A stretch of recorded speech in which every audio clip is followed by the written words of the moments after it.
So let's say you found a skeleton. How would you tell if it's a dinosaur? You personally, how would you decide? Well, interesting question. I don't know. I'd have to do some research on that.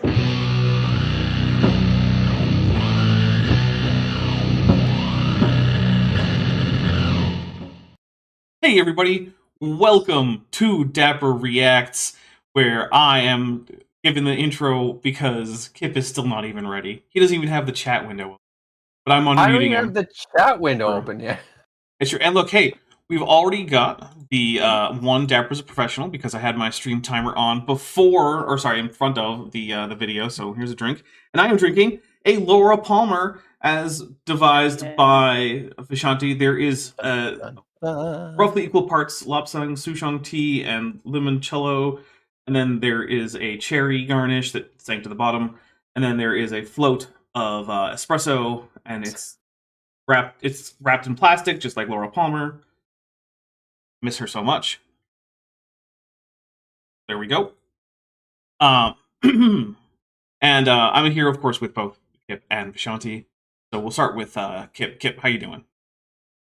Listen, I mean, I'm kind of having, I'm still kind of having the greatest day ever, even though it was yesterday. Mm-hmm. But I'm still kind of, you know, existing, floating on this cloud after an incredible stream I had yesterday, in which I had the chance, Vishanti and I had the chance to talk for 2 solid hours with Professor David A. Carr, which is like just made my day, made my week, made my life. It got even better when he said that he reads stuff that I've written. Nice. And doesn't seem to hate it, which oh my god, guys. Oh, yeah. Oh my god, David Carr reads my shit. I'm still oh my god, I'm gonna have a chip. All right, well, we have a viewer. We have a. It's like the SpongeBob. It was the best day ever. Bodie Marchenko for €2 says, "I'm eager for your plus inspiring philosophy stream." I don't know what he and I would have to stream about. I guess we could both dunk on young Earth creationism just fine. But I do want to say one thing. So last time we did where we would extend how long we were going to stream for every membership that we got, and it was fun. You know, we streamed for an extra hour or so. And so I thought I would actually design a timer that will facilitate this. So today is the test of this. So as people give memberships or join the memberships, I can increase the amount of time. And so that will actually keep track of it for me. And we're going to put a limit on it. We're not going to go past 4 hours, basically. So like 120 memberships, that's where we're going to stop increasing. But yeah, so we are going to do the if you do memberships, if you join, if you gift memberships, we will increase. I have a handy new members info on my YouTube studio, so I can just copy that number into my program that's keeping track of the time. Yes, it is Blender, because yes, I did all the math in Blender, because I don't know how to actually code things. So just deal with it. And also we have a super chat goal. Basically, I am trying to improve the tech that I use here and on Top Hats Off. And if we get that, that will provide me the funding that I need to get additional software, basically, to increase my production values a little bit when it comes to both my channel and Top Hats Off, which I would love to do. especially since I'm probably going to have to be doing a lot of really heavy upgrading here coming up soon, like by October. So, meat permits Tad for $5, which should have hit the chat thing. I don't know why it didn't. Oh, it didn't. What's going on there? I don't know. I'm just going to know that Weird. it's one more than it actually is. Meat permits Tad for $5 says, "This is the heretical Laura Palmer. Scripture denies it, and I deny it. AIG is a handbag of hogs." Take a drink. Thank you very much. Oh, All right. I haven't even poured my drink yet. How dare you? And we're already on 2. Vishanti, how you doing? Jeez. Oh dear. Fair I enough. feel not great. So Fair enough. Hey, you don't have to Yeah. join us for extra time. That's a lie. You can just yeah, drop I out. most likely won't. Okay. I'm still like really congested and sinus pressure and all that stuff. And I'm glad that I was able to survive the stream yesterday because all the combination of my health and medicine, I was very close to nodding off midstream, and I was like, oh, that wouldn't be good to be a producer. So You did great under those trying circumstances. I was immediately very happy. rolled Thank back you. into bed afterward.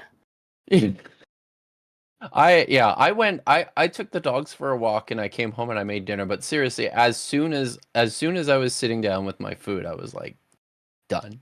There was nothing there. Since Dapper's in the Black Lodge today, I finally went and dug out a picture of me as Dougie Jones holding the arm, and I sent it to Dapper. I don't know if he'll be able to work that into the set, but it's very good.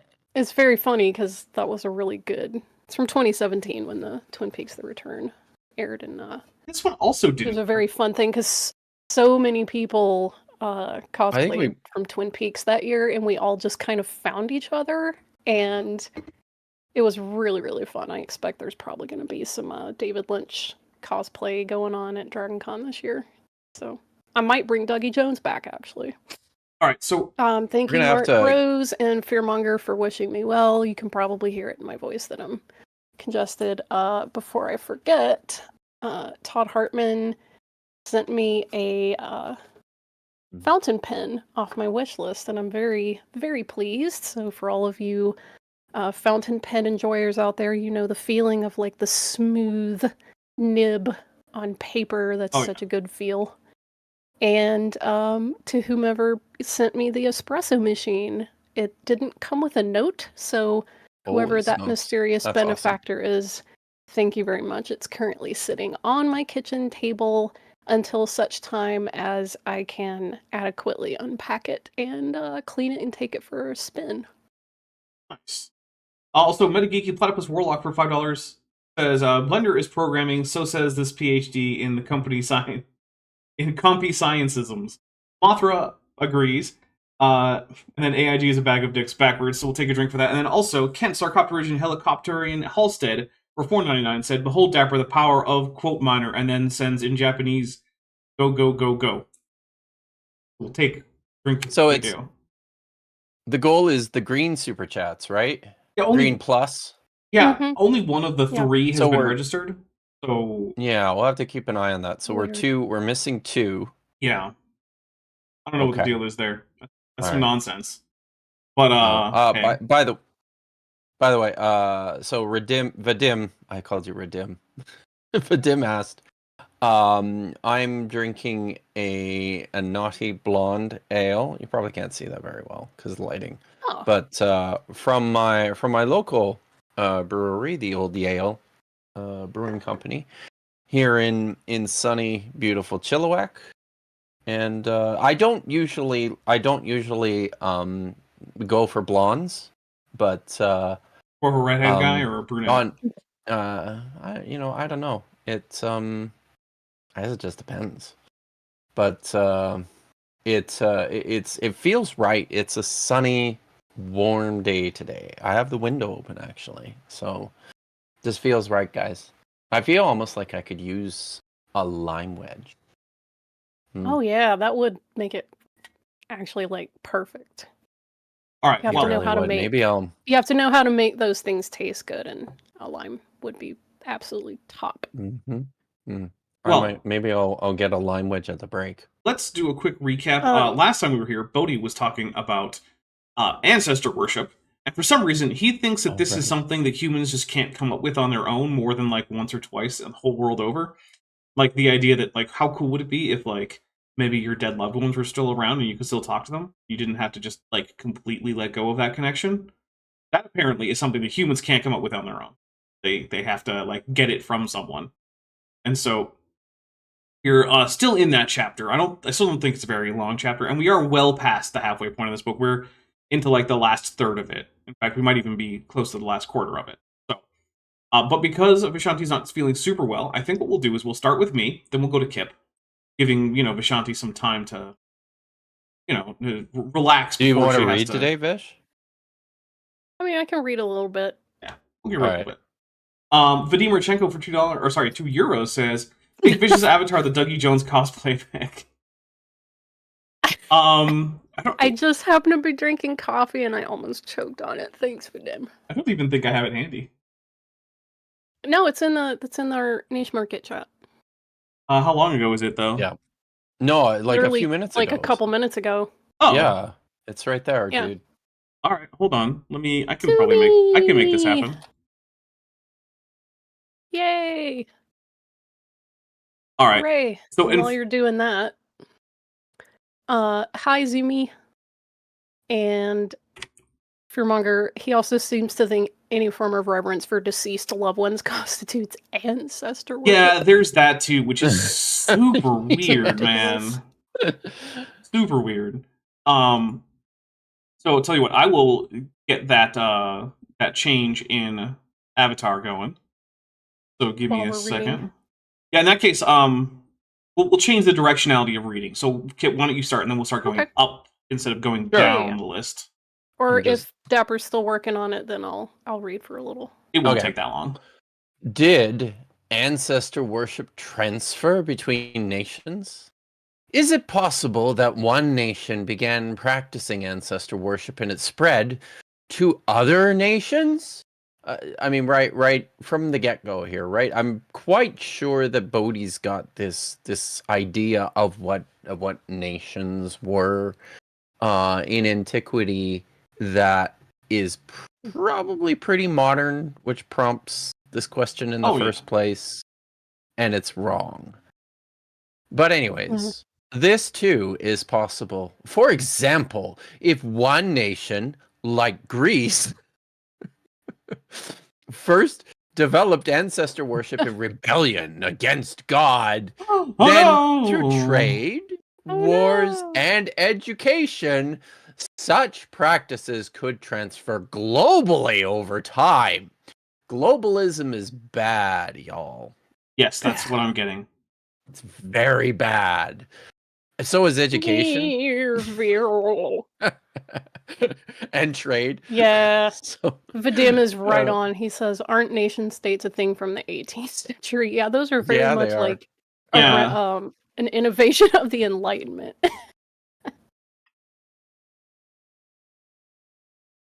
All right. Oh, am I continuing? Yeah. This would also help to explain why there are certain overlapping deities between some ancestor worshipping religions, like Egypt, Roman, and Greek mythologies. Egypt mythologies. Mm-hmm. Real quick, fits of the moon pauses during eclipses rage. Oh no. Yeah, I've heard that one too. Sends a Godzilla, Mothra, Ghidorah, and two proper, hardworking, God-fearing, sessile tunicates. The proper kind of tunicate. I'll take a drink for that. Thank you very much. Those are tunicates from the Black Lodge. Pelagic tunicates are from the White Lodge. That's completely no. The very fact that they're hard to see and very sinister and they get everywhere means that, if anything, the pelagic tunicates are essentially the woods of the tunicate world. So there you go. It's been proven. I like it. Yeah, when Vadim we is prove asking, things. like, he says that this photo made sense in context. Well, if you've seen Twin Peaks: The Return, aka Season 3 of Twin Peaks, which aired in 2017, you would recognize this is Dougie Jones, who is holding the arm, the evolution of the arm. And it sounds like because the original actor didn't want to come back. it was that he didn't want to, but also he was kind of difficult to work with, so yeah. Is that why there's no Donna in the return? Say again? Is that why there's no Donna in the return? Yeah. Hmm. And she wasn't in Fire Walk with Me either. Well, she kind of what the character was. Yeah, they recast it. Yeah. Which do remember though, if you want us to go extra, there's also the memberships. That's how we're increasing this time. So, my unfinished journey for $6.66 says, Hail Nero, Hail Daps, Dr. Kill, and Vish, and Hail Ancestor Worship. Thank you very much. Hail Ancestor Worship. All right. Thank you. Shall we move on and see if Bodie Yes. can actually do adjectives correctly? Probably can't, but you missed. I missed. I went too No, far. we're not there yet, buddy. Okay. There we go. Adjectives Yeah. and However, modifiers. this does not make as much sense when reviewing Norse, Germanic, or Japanese ancestor worship practices. Oh, good, he did it right. Which have little in common with Mediterranean ones. Okay. And Meat Permits So Tad has transfer. gifted a membership, so we'll take a quick drink. Thank you very much. So transfer between nations may not be the best explanation, though some nations that were closer geographically as well as being down through a particular lineage surely transferred some practices. Some of these sentences, when I'm encountering them the first time, it feels like an adventure. Like, where are we going with these words that have been strung in this order, and what do I do with them? So, I'm going to take my drink now. All right. I'll read a few super chats here. Kent Sarcopterian Helicopterian Halstead says, implying people had to learn to still love deceased family? Yeah, which... It's like, Bodie, have you ever had any family member die in your entire life? You're fairly old. You must have, right? Like, expect grandparents, something. He's just imagining that on the day that his father-in-law passes on, he's probably going to be happy, and just can't fathom how anybody would be sad about that. Look, I don't know what the relationship is like between Ken Ham and his son-in-law, Bodie Hodge. I'm not going to say. I will say, however, that from people who've worked for Ken Ham, he's a bit of a dick. So, like, does that carry over into familial relations? It doesn't always. But, like, I don't know. Titalac Rosie for 20 Vietnamese, I think, whatever they are. I don't remember. Okay. Yeah, there you go. For 20,000 of those. Thank you. Says, hail felon, hail musculor joke. Yes. And then my unfinished sock for $2 says, don't worship your ancestors, like and share. I'm going to say this. I don't care if you worship your ancestors. If that's what you want to do. Have fun. Do it. Just do it. Yeah, just, don't be a dick about it. Like Bodie. Mm-hmm. Pimplepunk, half dog, half canine, who's been a member for 21 months and is at the tetrapod level, says, no gods, no masters, forge your own destiny. There you go. And apparently my destiny involves the Laura Palmer, which, by the way, was made for me by Quark. I don't know if you can see. It's Quark's bar. Yeah. I mean, it wasn't Quark himself who mixed it. I think it was, like, Vita or something. No, she's a Dabo girl. I think it was pretty much just the Ferengi who worked behind the bar. You think they get a Bajoran woman to work behind the bar, too. They'd probably get better tips. What was Quark's nephew's name? Was Rom. it him? No, Rom was his brother. Rom. Nog. Rom was his brother. Nog was his Yeah. Thank you. Yeah. Hey, I don't think... Oh, no, there it is. All right, never mind. We're all good. Okay, Yeah. I feel like I feel destined to read this paragraph. All right, well, first, Metageeky Platypus Warlock for $5 says, Bodhi's relatives have never died. They just went to a farm upstate where they run in fields happily. A pelagic tunicate farm like Dog intended.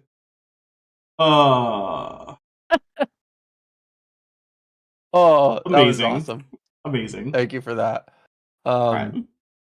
I'm liking that one. Okay. Another famous example of transfer is Baal worship. Oh, Bodie. Oh my god. This is not what you think it is. Do you think he knows what the word It's Baal means? No. no, he does not. So, and for those who are unaware, the word Baal in I mean, I'd say Hebrew because it's the last surviving, but in the varieties that we have of Canaanite languages means like master or lord. When it comes into usage in the Hebrew Bible, it functions exclusively pretty much as a designator for the god Baal, who is actually a god in the Canaanite pantheon, a very popular god. But then it's also applied to men as an honorific or a not an honorific Title? an address. Sorry, it's an address by their women in their households. Will call their men, as we're told. Sarah called Abram Adoni. Sorry, I said it wrong. Adoni. Yeah. So yeah, it's this is but that's or no, she called him Adoni, which is I mean it's a synonym for Baal. My lord. Well, it would be a synonym My for lord. Baali, wouldn't it? Yeah, it's for You can't forget Baali. the enclitic pronouns. They're very important. Thank you. You're correct. So this is, but it just means Lord. And we don't. I mean, it's probably true that what happened was over time, the term coalesced itself to the deity and became synonymous with who he was, to the point that that's just what everybody called him over time. And it's kind of similar in the same way that a word like Elohim just eventually over time came to be the designation for the God of the writers of the Hebrew Bible. So yeah, Baal. All right, Naram. Shall I continue reading? Or nope, we got one from Naram Puts, who's for $5 says, "Oh hey, I just got here. Judging by the fact I'm 20 minutes late, I have missed nothing." Hey, no, that's not entirely true. We got started with only, I think, 10 minutes wasted. Wow. Is banter ever wasted? No, it's not. I was using waste in a very loose way. Thank you. All right. The origin of Baal was that a person was raised up to a godlike status and falsely worshipped. There's no evidence for this at all. Yeah. Like none at all. Look, is that an impossible take? Like, could that be the case? Maybe, but there's literally no reason. Yeah, there's literally no reason to think. It's just, is that physically impossible? Well, no, because we know that there have been people who've been deified in the past. Like, that's a thing that happens. So, like, is it literally impossible? No, but there's no reason to think it's true, and there's good reason to think it's not true. Yeah, there is. I mean, just if he understood what the name meant or what the word meant in the first place, right? It's a pretty good indicator. Probably not someone's name. You don't normally name your kid Lord. Like, that's a weird name to give your kid. No, it really would be. We're gonna do more sounds like. Here we go. His own people knew him as Belus, Bel, or Baal. So, who was Belus? His other name was Nimrod. Oh my god, I'm taking another drink. Baal is just deified Nimrod. Okay, Bodie. Oh my god. Have we talked about Nimrod yet? Only a little bit. We might have. Only a little bit. Lieutenant Math the Navigator for $2 says, honorific treadmill? I mean, there's not really an honorific treadmill the same way that there is like a euphemism treadmill. But there are cases where like honorifics do come out of like personal names. A good example is Caesar, which is originally just a guy's name, and it became a title eventually. Yeah. Which Kaiser. yeah, which is still used in like that's where the word Tsar comes from in terms of like the monarchs of Russia, where we get Kaiser from the monarch in Germany. So it's Kaiser's actually the closest of any of them to the way it would have been pronounced. Yeah, it is. Yeah. Which shout out German for once. I mean, hey, German gets things right sometimes. Mm-hmm. Yeah. On occasion. Yeah. Way to go, German. Oh, here we go. I just even figured it out. I got it. Bodie stole a Jewish time machine and went back to learn all that stuff. Respect the maybe. Actually, I just found out that apparently how to get the access codes. Well, so it turns out maybe he actually got the time machine from the native Alaskans, because I just recently read a headline about how Alaskan native youth are preserving the land for their future ancestors, which heavily implies that those youth do in fact have a time machine. Otherwise, how would they get future ancestors? They must have traveled back in time to the present. That's weird, dude. Yeah, it's totally weird. Lieutenant Matt the Navigator for $5 more says it sounds like the mating call of the pseudoscientist. Yeah, it's that or looks like. Right? It's just pareidolia. It's either auditory or visual pareidolia. That's all it is. Yeah. I have to respond here because Toblixon has been thrown off by this horrible sentence, wondering if that's a typo and shouldn't it be the origin of Baal was that of a person. No, I don't think so, Toblixon. I think what's happening here is that this is just a horribly constructed, grammatically awkward sentence. Because Bodie doesn't know how to write. I mean, he could have cleaned this up a bit. You're right in that he could have cleaned this up a little bit by saying the origin of Baal was of that that of a person who was raised up to be in a godlike. I mean, it's just awkward. It's just an awkward sentence by someone who doesn't know how to write in English, or I assume in any other. Maybe he knows how to write in other languages. I don't know, but certainly not. Post-Apocalyptica for £5 says, "Salutations, Dapper. I hope that you're doing well. I am, generally. I don't know how you rigged the human suit animations, but they look good. Have a great stream." Well, thank you. They do look good. They really thank do. you. I tried really hard to get this to be as realistic as possible. So, you do a great job. Thank you. Okay, so, yeah, his other name was Nimrod, son of Cush, son of Ham, son of Noah. It was Nimrod's descendants who elevated, or at least continued to elevate him to a godlike status. This is what happens with the ancestor worship. You just can't help yourself. But turn them into gods. Okay, that's how it works. Here's a reference. Royal genealogies. Okay. Oh boy. Oh man. Wow. Okay. Did I finish that sentence? I don't know. Did you? It probably honestly it doesn't matter. Yeah, it may have been Nimrod. But this feels important. It may have been Nimrod himself who forced people to worship him as a god. A god, y'all. Yeah. What a bastard, that Nimrod.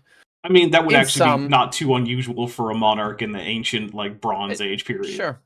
Yeah.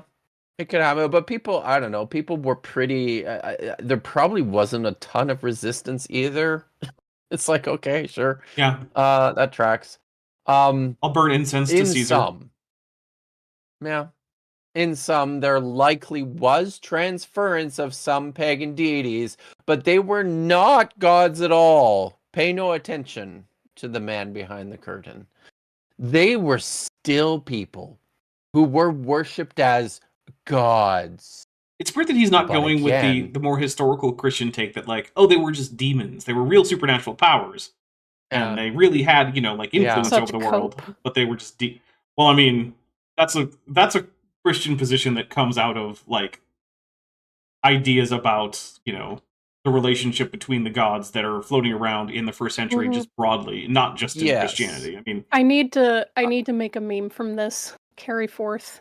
I will show it to you when I'm done. Okay. Yeah, I'm excited to see this.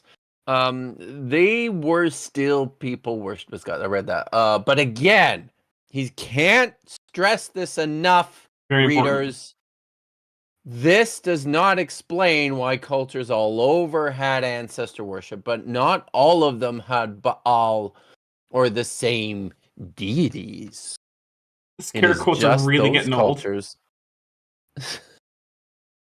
It is just those cultures somewhat near each other that share similar deities and practices. I don't really think he did he didn't actually explain not really. anything. He just asserted shit, right? I made the meme. It's in Dapper's Discord.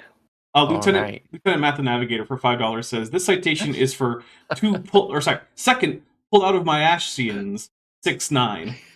Yeah. Yeah, this. All right. It really is.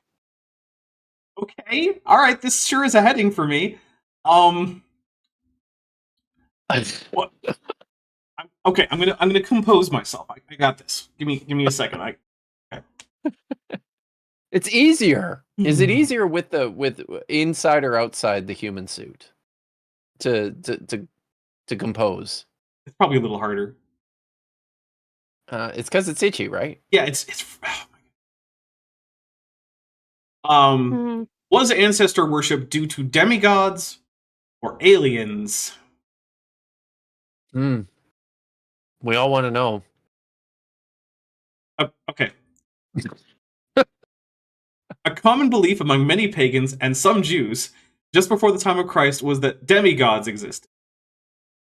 I would love to know what demigods. Oh, sorry, demigods. I would love to know what the citation is for what counts as a Jewish demigod.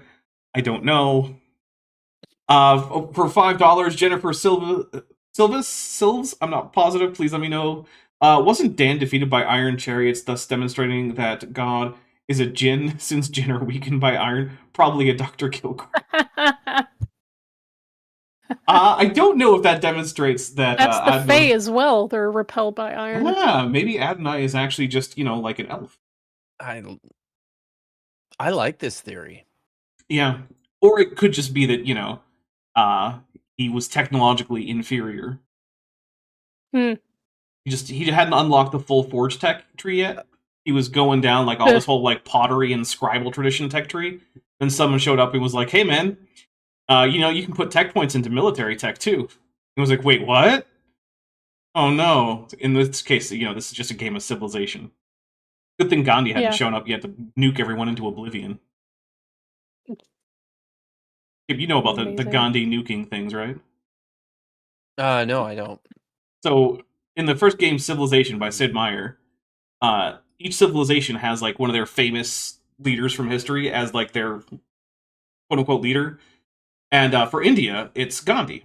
And he was given... Okay. He starts out with the most peacefulness that you can get in a game. 255, because it goes from, 0 to 255, right? All right. Okay. Yeah. Well, which makes sense, he's a peaceful kind of guy. Sure. The problem is that when you unlock, or when an NPC player unlocks the democracy technology, one of the things it does is it gives them a boost to their peacefulness attribute. But it's already at 255, and I don't know if you know what a Stack Overflow is in a computer, but if you add 255 if you say add 10 to it, what tends to happen in a computer is if you're only storing so many bits, which is why it's 255 to 0 to 255, right? Because that's a certain whole number of bits. Yeah, it just flips back around, and so now his peacefulness goes from 255 to 9, and he becomes the most belligerent asshole in the game. So was this an oversight by the game makers? Mm-hmm. But then it became a meme, and so they've kept it. Kind of amazing. That's incredible. It became such a meme that they carried it forth into every subsequent version of the game, so that even now, whenever Gandhi gets democracy, he just goes nuke happy, and he becomes the biggest asshole. That's incredible. Oh my god, I love it. Oh, that's rollover, not stack like, overflow. oh, Yep, Baba Ali there was won't correct. be any more violence if there aren't any more people. Baba Ali is correct. It was a rollover, not a stack overflow. I misspoke on that one. Sorry about that. But yeah, it's a number overflow. It actually happens in a lot of games.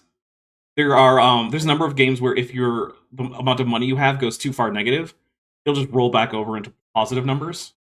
Suddenly you have a lot of money. Great. I just learned so much on this channel. It's so much useful shit. Yeah, like why Gandhi's a dick in Civilization. This is why, right?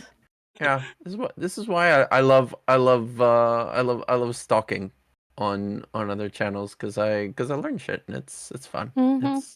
It's good. Oh, so it's an aggressive thing, and it starts at 1, it decreases by 2, which overflows to 255. All right, I was going the wrong way with it. Oh, all right. Okay. But it is still the overflow. It's freaking. Don't you Oh, dare! Yeah, you got it. It's hilarious. Yep. It's hilarious. Somebody tried to tell me that I'm not even allowed to say the F word in the chat, which is bullshit. All right, so it is Silvis. Those don't count, dude. So Jennifer Silvis for $5 says Silvis 2 syllables. Okay, you guys get it right. Awesome. All right. It looked like a 2-syllable name, but like, you know what? I screw up people's names, so I don't know. Also, Whitley Schreiber Communion ended up conflating aliens and the dead, so there's that. I mean, yeah, maybe that's going on too. Lieutenant Matt the Navigator for $5 says our words are backed by nuclear weapons.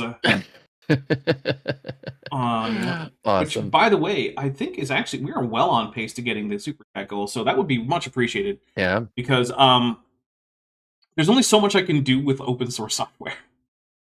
Some things just cost money. Let's see. Now they were not to be confused with God by any means. Capital G. You could just keep the capital G and use lowercase g otherwise. Bodie. Instead, yeah. Right? That alerts us that it's like, proper noun versus regular noun. Okay. Nor do the Jews who believed in demigods use the term God. In this case, that's actually the appropriate use. I'm not going to fault them on that. Yeah. What it was in their view was that fallen ungodly angels and women married to produce these evil superhuman demigods called Nephilim, who were naturally giant in size. So much wrong with this. Does he realize that this is all Holy negotiations from Enoch and is not actually part of the Bible at all? Like you can't get this out of Genesis. No, and I just have to stay. Can you pull that back up because I have to say this the sentence. Sorry, could you go a little bit? Okay, what in their view was that fallen ungodly angels and women married and produced evil superhuman demigods called Nephilim. They were not to be confused with God by any means, nor did the Jews who believed in demigods use the term God. Yeah, that's just wrong. And it's wrong because Bodie cannot read. He can barely read English, but he can't. He can't fucking read Hebrew. I'm sorry, I just have to say it. He can't. And one of the things I just talked about this. One of the things that you encounter in the text of the Hebrew Bible is that the term Elohim, which most commonly means God and is applied to the singular figure, the God of Israel, of the Jews, is also used to describe all sorts of other divine beings. And this carries forward into the later Second Temple period when the Dead Sea Scrolls were written. Bodie, you failed. Yeah, I mean, Dan McClellan put out a whole video this week about Elohim. It's not always plural. It is frequently used with singular verbs. So it can mean gods, it can mean deity, it can refer to a particular god. So this idea is just it's used with a singular verb within the first 3 words of the first verse of the first book of the Bible. Right. Yes. You don't have to get far. And then it is used with a plural verb only, 20 5 verses later. Yeah, like Yeah. it doesn't mean judges. Like the whole thing of like bringing Nope. somebody before the Elohim, like that's not talking about human beings. It's just not. Okay. Yeah. By the way, I'm getting some Continue. feedback in the chat that people appreciated the Elon Musk video that I dropped yesterday. But out of the Oh, blue, it was so good. thank you very much. Yeah. I'm quite happy with that one. It was very unusual for me. I don't plan on making that like a new regular thing, having like 50-minute videos on Fridays that are about like economics or something. But I was just really, really, really tired of people telling me that like these protests against Tesla, that up to and including vandalism, those don't hurt Elon. It just hurts the people who bought the cars. It absolutely hurts the people who got the cars, but it absolutely also hurts Elon. It hurts Yeah. when people Those do aren't things mutually to your cars. exclusive. Yeah. I had a number of commenters say, yeah, but it hurts the people who got the cars. I'm like, did you watch the video? Because I'm very explicit that it does that. Very explicit about this. I love the people who started trying to put bumper stickers on their Cybertrucks that are like, I bought this before Elon went crazy, and the community notes were like, these were only sold after he went crazy. Yeah. You can't, it's like, sorry, the Cybertruck, you can't do it. You can't. You knew he was crazy. Fucking swastika. Yeah. Swastika. All right, so I don't think I'm speaking out of school here by telling everyone that Dapper was also very pleased with himself for the addition of the cute hat that he put on on Elon on the thumbnail. I did have a fair bit of fun on that one. It was a very nice touch. It's one of those things where I don't really care what kind of car people buy for the most part because it's none of my business, but I will say that it's very funny to me that you can fool a Tesla into running into a wall that's painted just like Wile E. Coyote, because it doesn't actually use any kind of infrared or radar or sonar or anything. It just uses cameras, and it turns out that computers are stupid and they don't know the difference between a painted wall and an actual wall. Yeah, so. They don't. It also plowed into a mannequin of a kid through fog, which the cars using LiDAR did not do because the LiDAR can penetrate the fog. It's just not as safe. And the crazy thing, this is super off topic. The crazy thing is Elon Musk is like, well, that's how humans drive, is with their eyes. So that's how I want the computer to drive. It's like, okay, but humans can tell the difference between and also, painted walls and mannequins and human beings. Like, so you're taking all of the disadvantages of human sight, like inability to penetrate fog, having trouble distinguishing things in the dark. But then you're adding on all the inadequacies of machine interpretation of images, which are numerous things like can be fooled by painting. Whereas LiDAR has none of these problems. LiDAR can penetrate through darkness and fog. LiDAR does not care what's painted on something. It only cares what's physically 3D in the environment. And computers are great at processing it. They're amazing at processing LiDAR information. And it's just like, you're at every step. This is the worst possible option that you could have chosen for your thing. Look, have LiDAR with camera backup, or cameras with LiDAR backup. I don't know if that's your thing. If you have like a fetish for cameras. Which I guess, given that, they're all Teslas are being vandalized all around, I get why you might want cameras on them. Oh no. Which, hey, don't vandalize Teslas. But if you did do it and you wanted to say, not be arrested, put on a damn mask. Aiden's miscellany. This is something I was telling a friend of mine last night. They were like, "Oh yeah, we're gonna go to the mass mobilizations, da da da da." And I was like, "Oh, so make sure you take water and mask up and bring a backpack with some snacks and like first aid kits just in case." And he's like, "Are you trying to scare me?" I'm like, "No, I just actually bothered to learn stuff during 2020. Like, did you forget we live in a surveillance state or?" Right. I watched. Sorry, I watched. This can't be right because I watched an inspiring philosophy video yesterday. Why would you voluntarily do that? This is a new one because I have problems. But I watched an inspiring philosophy video just yesterday, and he assures me, he absolutely is certain about this, that the United States is one of the freest places on earth because you guys, you lucky guys, have freedom of speech. And Europe is way more authoritarian than y'all. I was told this. Okay. I'll say this. historically, this may no longer be true. Historically, it has in fact been easier to get away with saying things in the United States. That, one, is probably no longer the case. And two, I don't think that my ability to say racist things or spread medical misinformation is my most closely cherished freedom. See, I think I live in a country where we do not, as far as I'm aware, well, yeah, we have hate speech laws in this country, right? So we don't enjoy that same level of freedom, I guess. That I mean, look, the freedom to be a racist asshole is a freedom. It is okay. It might not be one you want. Are like, yeah, no, we're not okay with that. Yeah. You guys do you, but we're there's other higher priorities than your unless you live in Vancouver, which was trying to become a literal sundown town. Fun. Do you even know about sundown towns? I didn't even know about this. Wow. Oh yeah. You know what sundown towns are? I've heard this. Refresh my memory. All right, because I figure if you don't, then it's probably a fair chance that the non-Americans in the audience also just broadly don't.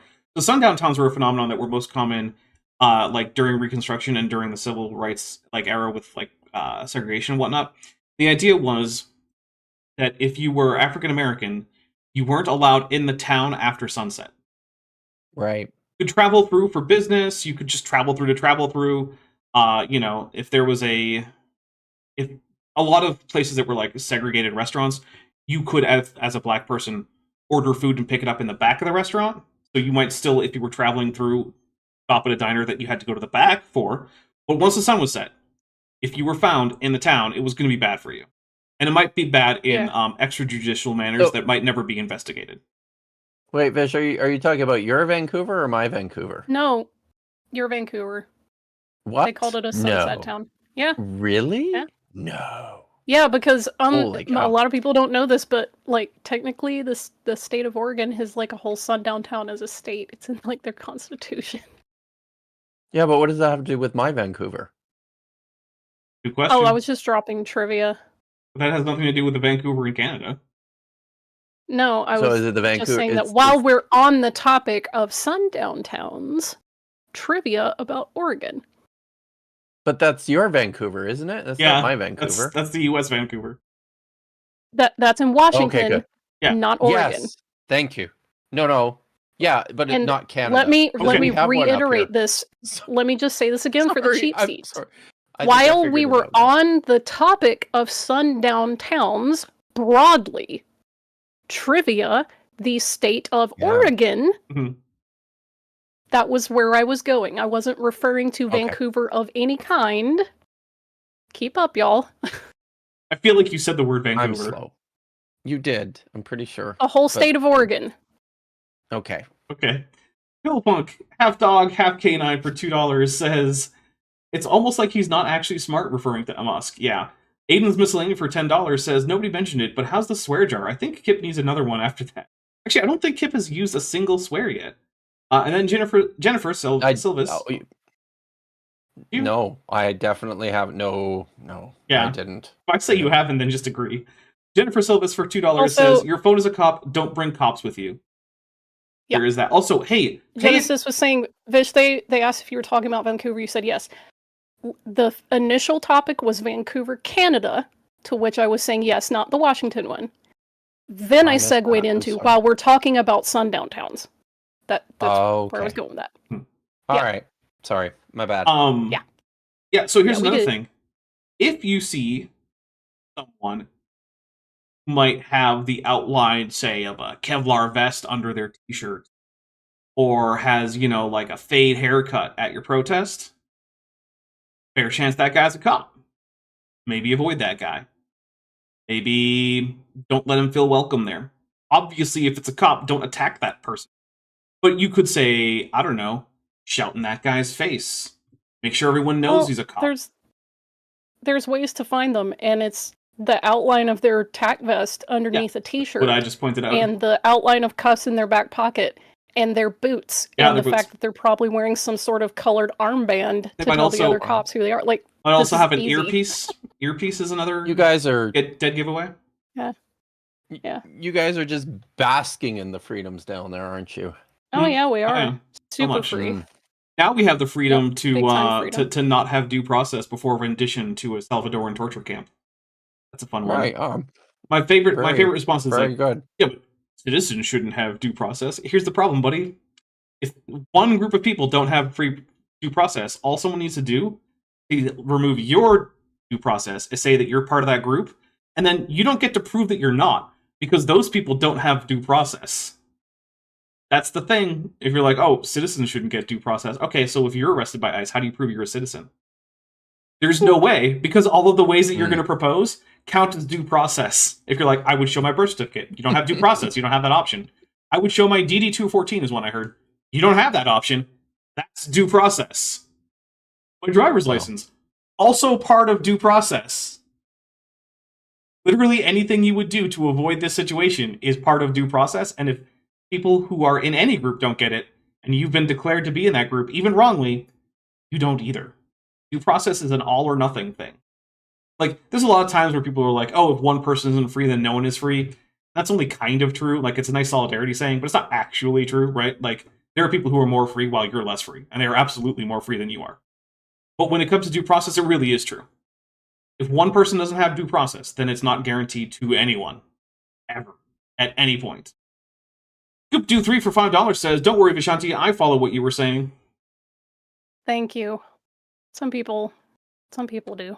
That's nice. All right, here we go. We're coming up on the break pretty soon, but we will be back. Let's see. What was it? Sorry, what was an interview? Yeah, we already had that. This view had a resurgence in recent times among Christians. Did it? Sure, I don't know. And though I love and respect these Christians, this author, Bodie, why do you have I in one part of the sentence, but in another part of the sentence you say this author? Are you referring to yourself in the third person or the first person? Just pick one. What is pick one, dude. This author must respectfully disagree. Look, are we getting a footnote for him disagreeing? This is. Oh no, it's just for the Genesis.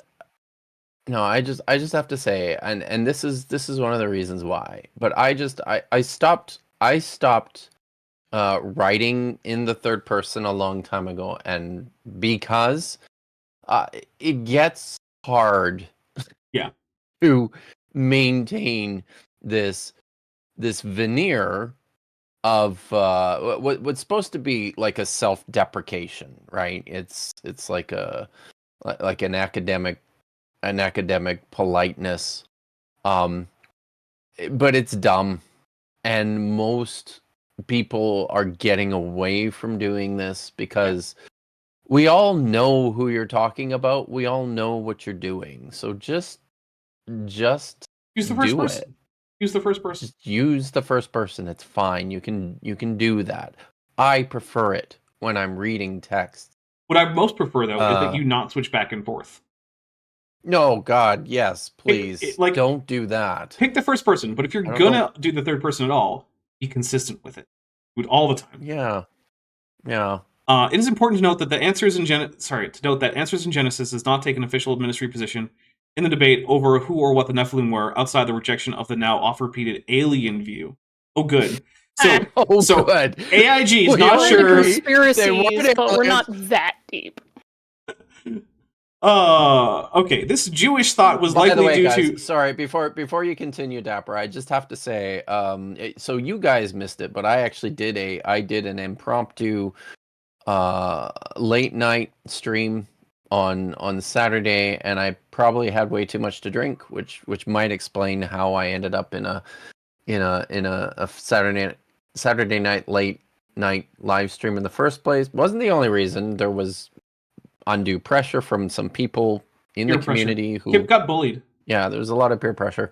So anyways, but something that people should do is check out the AI Nephilim that were featured in that stream, it's quite something. Why would I want to subject Nitty and myself I to could AI barely Nephilim? hold it together. It was one of the most spectacularly incredible AI fails I've ever seen. But if you're Are there any AI wins that you've seen? Because I sure haven't.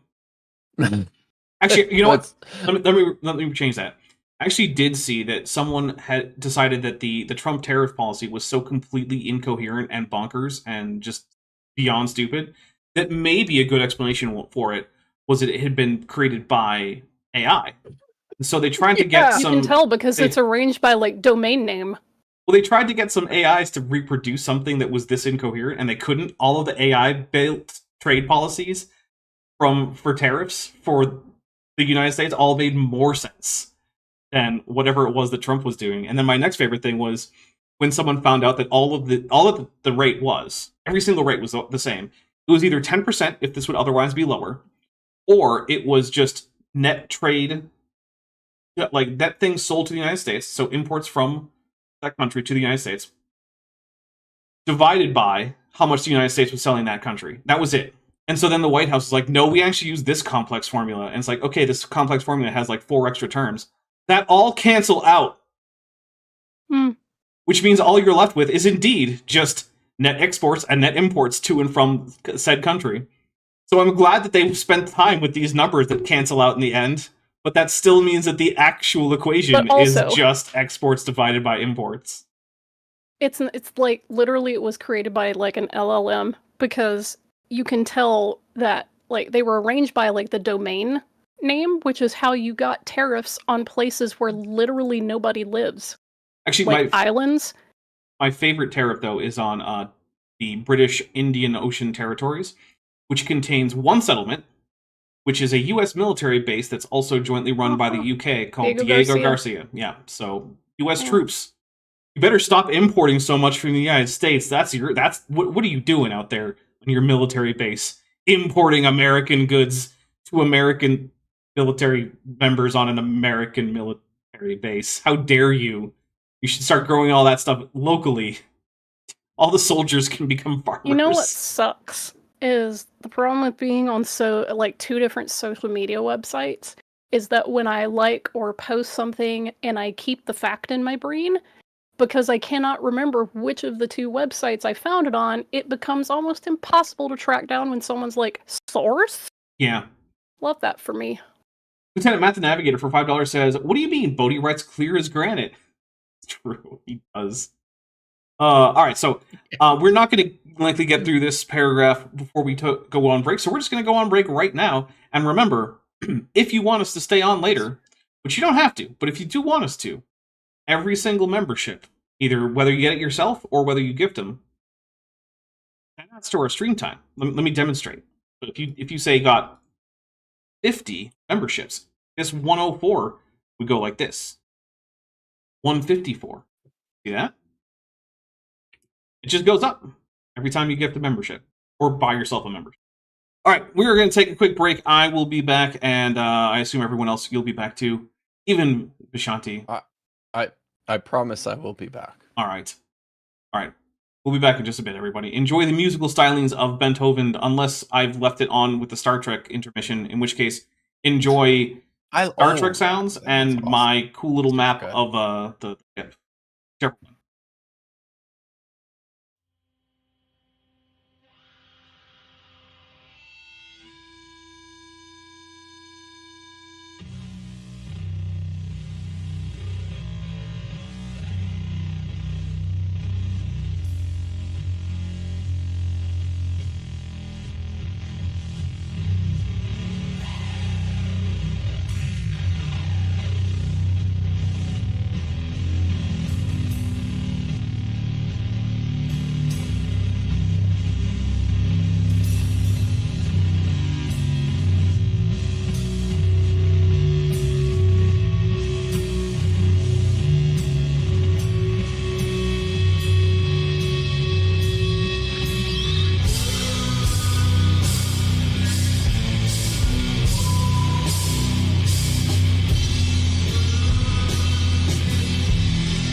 And we are back.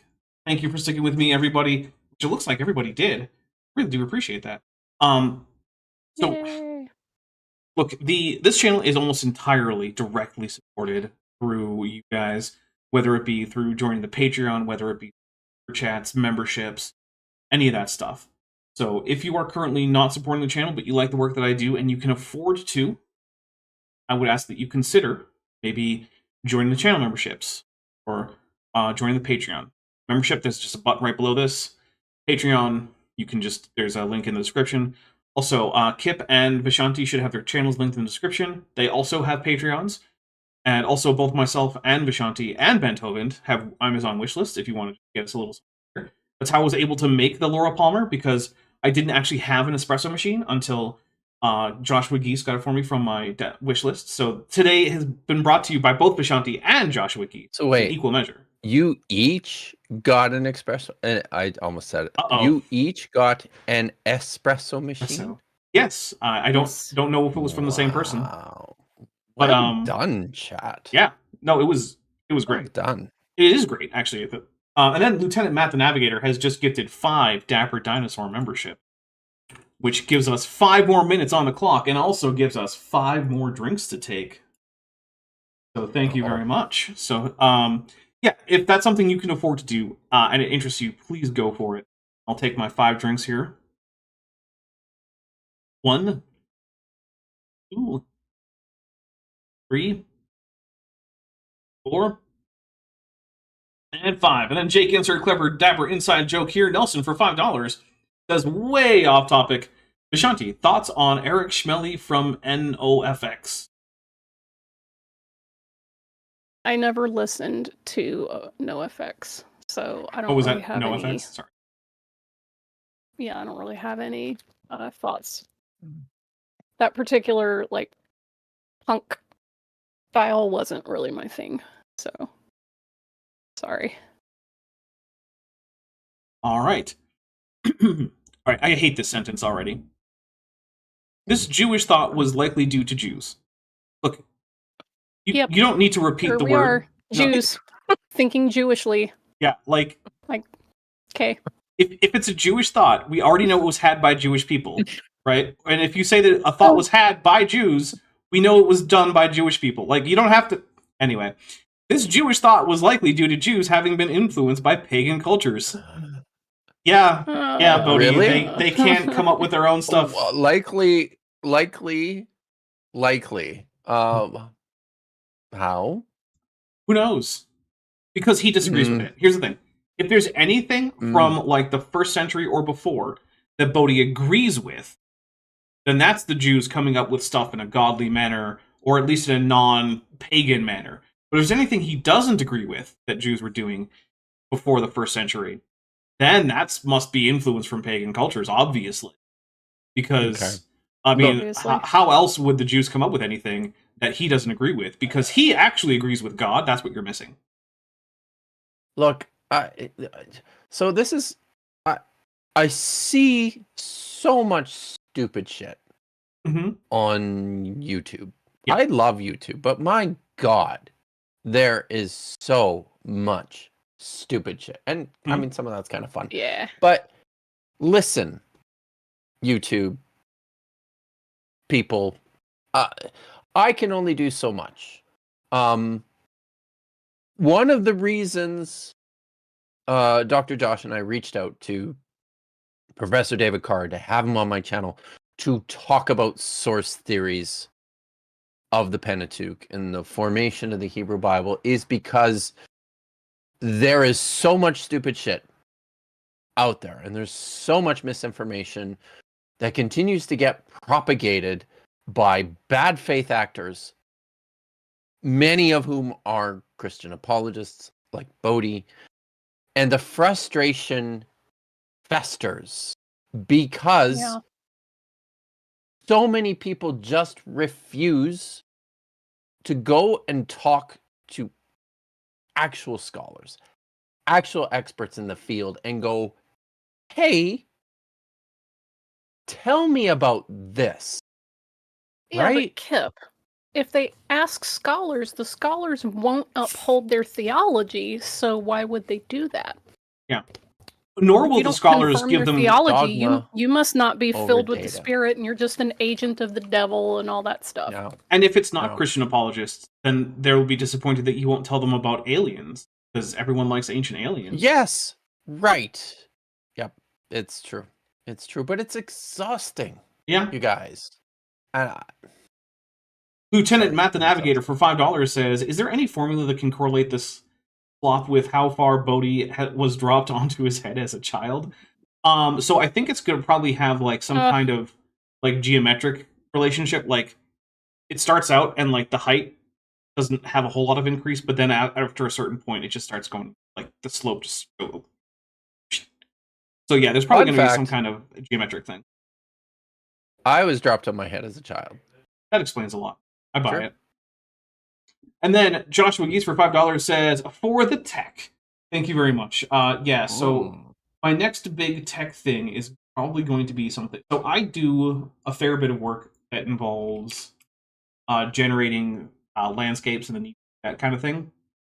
And so I need to actually go ahead and get a paid version of the software that I use to do that so that I can use textures that are more than, say, 1K.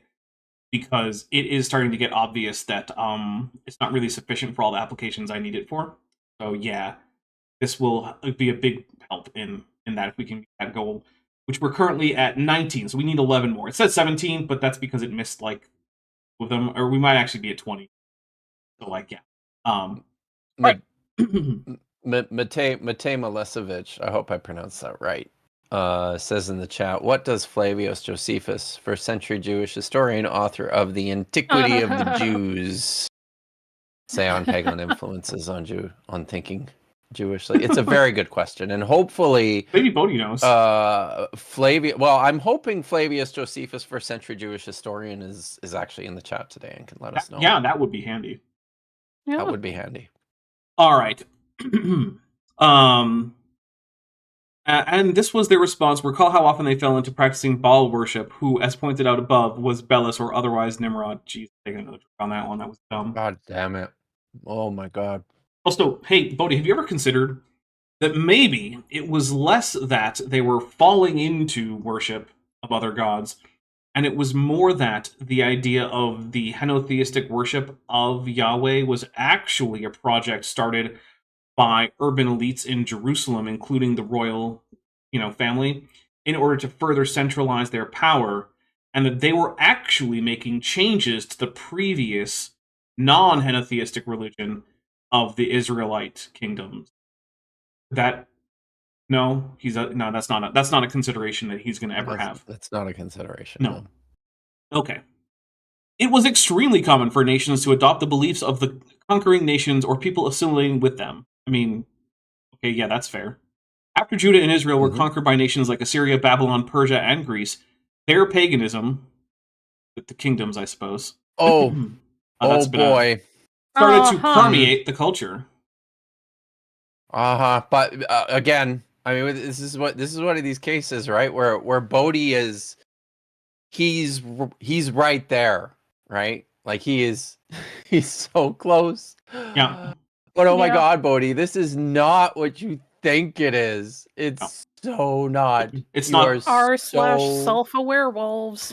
Oh, yeah.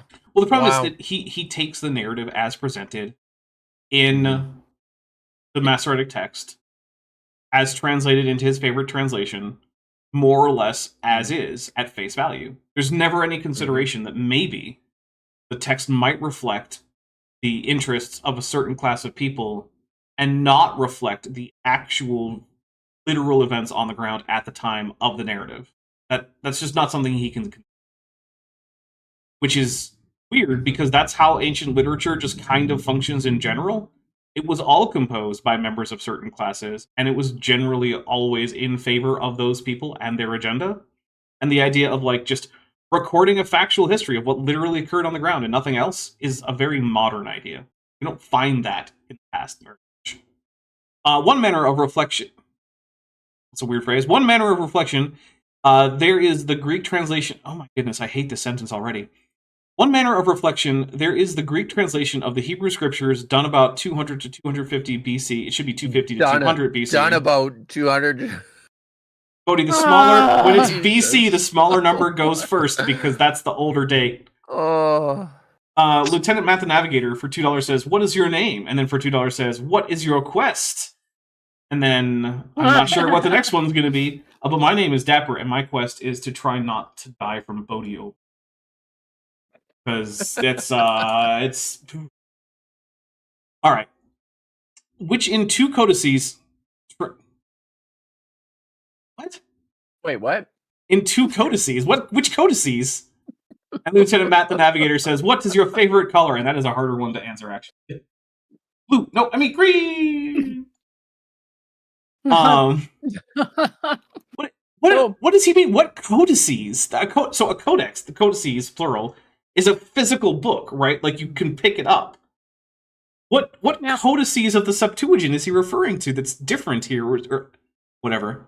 Which in two codices translate the word sons as angels, as witnessed by copies of the LXX Septuagint, in reference to marriages before the flood in Genesis 6.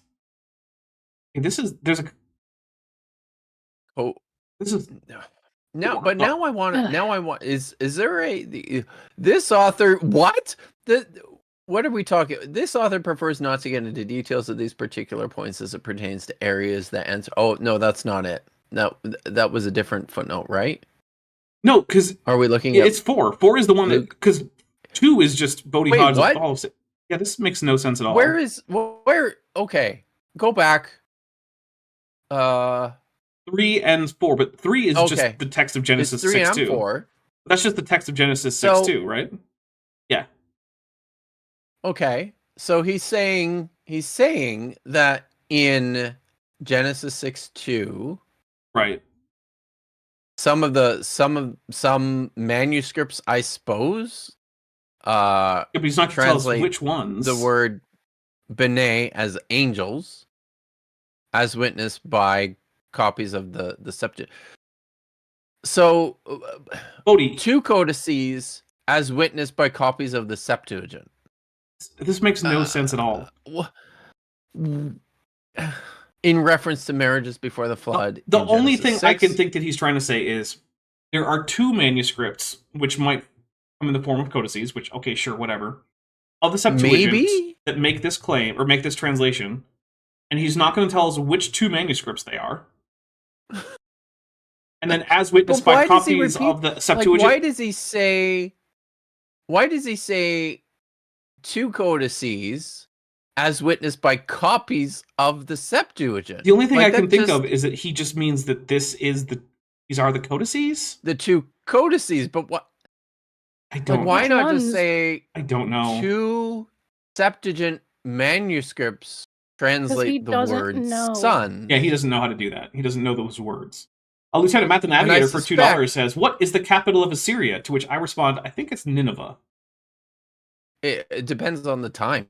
But I think Nineveh was often a good answer. Most of the time, it's Nineveh. True. So sources trust me, bro. Says my sometimes yeah, it's basically. Asher. All right, we're gonna get past this. We're just gonna go past the sentence. Okay. After Jerome translated, after Jerome translated the Hebrew to Latin, circa 400 AD 400. Actually, you know what? We're gonna take a drink. You got the AD before the 400, so hey, good job, man. Very, very nice. Well done. Oh, good job. If you're gonna use corrected this mistake, saying sons of God as opposed to angels of God in Genesis.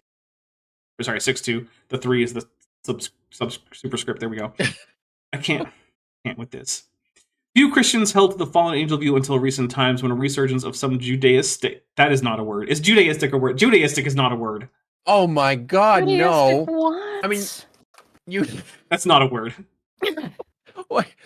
Oh, Jesus. Jewish is a word? Judaic is a word. Judaistic is... That's not a word.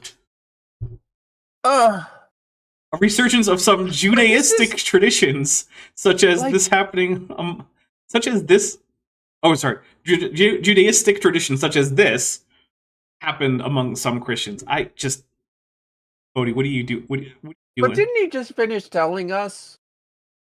Pretty sure he just finished telling us that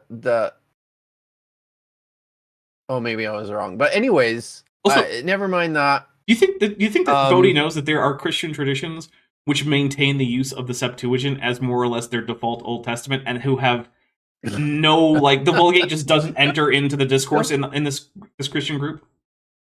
I'm pretty sure that if approached, Bodie would probably tell you that Orthodox communities are Jewish. I wouldn't be surprised. Raw Matt seems to think that. When Raw Matt was asked about the Eastern Orthodox, he said, well, they don't use the New Testament, so I think that's their problem. And it became very clear that he thinks that the Eastern Orthodox Church is actually a group of Jews. But that's so wrong. Oh my god. Protestants acknowledge that Catholics and Protestants aren't the entirety of Christianity. Challenge level impossible. But what is this? Never you do have it. to go back. Yeah. You have to go back because this is breaking my brain, dude. Jerome translated the Hebrew to Latin and corrected this mistake, saying "sons of God" as opposed to "angels of God." I can get behind that. Yeah, right. That's fair. Few Christians held to the fallen angel view until recent times because of that change. I don't know that we know that. Yeah, his claim is basically that because the Vulgate became the basis for the understanding of these books in the Latin West, that apparently just means that the older idea just fell out of Christian thought. But he's really of the opinion here, right? It sure sounds like he's of the opinion here that when Genesis 6:2 says that the Bnei Elohim saw the Banot Adam, the daughters of men, like he thinks these are all people. It sounds like, right? Yeah. My God, what a fucking idiot you are! There's the one. I'm. I already dropped an F-bomb earlier, but you don't hear them because you're. As you don't. It's because you're not screaming into your microphone, Vishanti. That's that. If you did that, people would notice. Geese for $5 says more for tech and more for the brain trauma from reading this book. Thank you. It is much appreciated. Yeah. But I just don't even think that this is even remotely accurate on any level. That few Christians held to the fallen angel view. I don't know that we know that. But see, and this idea of a resurgence of some, I'll say, Jewish traditions happen among Christians. Okay, so you got to understand, Bodhi's view of what Christianity is basically goes from just a naive literalist interpretation of the majority of Hebrew scriptures, right? There's no acknowledgement of anything like, 1st or 2nd Maccabees or any of the other works that might make their way into the Septuagint, right? He barely even knows they exist. Then you skip forward to like Ken Ham coming to America. There's probably something about like Martin Luther and like the 90 whatever theses that he's got somewhere floating around in his brain, which is why he doesn't like Catholics, maybe. Right? And then anything else in there, anything else to do with Christian history is just like, he might look it up if he thinks it might be useful for this one point. Bodhi has no understanding of like the development of doctrine within Christianity. He couldn't name more than one of the ecumenical councils. Bodhi has no idea about the Great Schism of like 1054. He doesn't know about the Assyrian Church of the East. He doesn't know about the Armenian Apostolic Church. He doesn't know about the Eastern Orthodox Church. He doesn't know about the Oriental Orthodox Church. He doesn't know that the Ethiopians have Jewish. a while. Yeah, well, there's that too. He doesn't know about any of these things. He doesn't know about later just Western councils that the West counted as ecumenical and the East didn't. He doesn't know about any of these things. Bodhi has the most simplistic view of Christian history possible. And if it happens in his view, then it's happening to Christianity. So he probably knows some Christians who are doing like Messianic Judaism stuff, right? And who don't understand that maybe like, the liturgical books for like say Passover that you might find at a modern synagogue don't actually go back 2,000 years. Problematic. Sorry, I just to say nothing for how problematic doing Messianic Jewish stuff is. Right, well, that's a whole other. Well, he thinks it's a whole other thing. He thinks it's problematic, but for very different reasons. I'm really mad at it because I'm like, look, if you want to be Jewish, go convert. if you want to be Christian, be Christian. There are just so many denominations of Christianity that you could pick one and they have all these rich traditions and you could do that. But it's like, you want to have your Jesus and steal Jewish stuff too. Like, stop cosplaying. Last year, there was a matzah shortage. A lot of Jews couldn't get access to matzah for Passover because all the freaking Messianics and the Christians, which is redundant, were buying it for their, quote, seders. Like, oh my God. I did. Oh, just be Christian. God. Also, the Seder, as people know it today, is not historically accurate to the first century. That was developed centuries after Jesus would have lived. Yeah. Also, if you're trying to do like a communion thing, you also don't need to buy matzah. They make unleavened bread specifically for communion. Yeah. You could just get that. Yeah. Like, you know those Catholic communion wafers? They'll sell them to literally anyone. You can just go buy them. Yeah. You can have them, just buy them for breakfast if you want to. They're not special until after the priest blessed them, so you can just buy them. I think I'm actually angry, you guys. I really do. I'm just. The thing is, the reason that Bodie doesn't like maybe the fact that I'm on my second beer, but this is really pissing me off. Here's the thing that actually might piss you off a little bit, because the thing is, Bodie is not upset about this rise of Jewish traditions inside Christianity, because he thinks that that's the misappropriation of Jewish things by Christians, and that therefore that is victimizing the Jewish people. Yeah. He's doing it specifically because he doesn't like Jewish people and their tradition. Yeah, any Christians that of Bodie's particular persuasion that run across any kind of Jewish anything, they're like, well, that's legalism and that's bad. Like, oh my God, can you just stop being anti-Semitic? Can you stop being anti-Jewish? Yeah. Would that be okay? Can you just try? So yeah, he has entirely anti-Semitic reasons for not liking Jewish things entering into Christian things. Lieutenant Math Navigator for $5 says, future scientists are going to study all of our brains and discover a new form of CTE. Yeah, creationism-induced CTE. Joe White for $5 says, appropriate. Just don't understand Bodhi's genius. He doesn't use the Septuagint. He uses the LXX. Probably. Thank you. I've come across a lot of people who did not know what the LXX was. And it's okay, because they weren't trying to write books about the Bible. Yeah.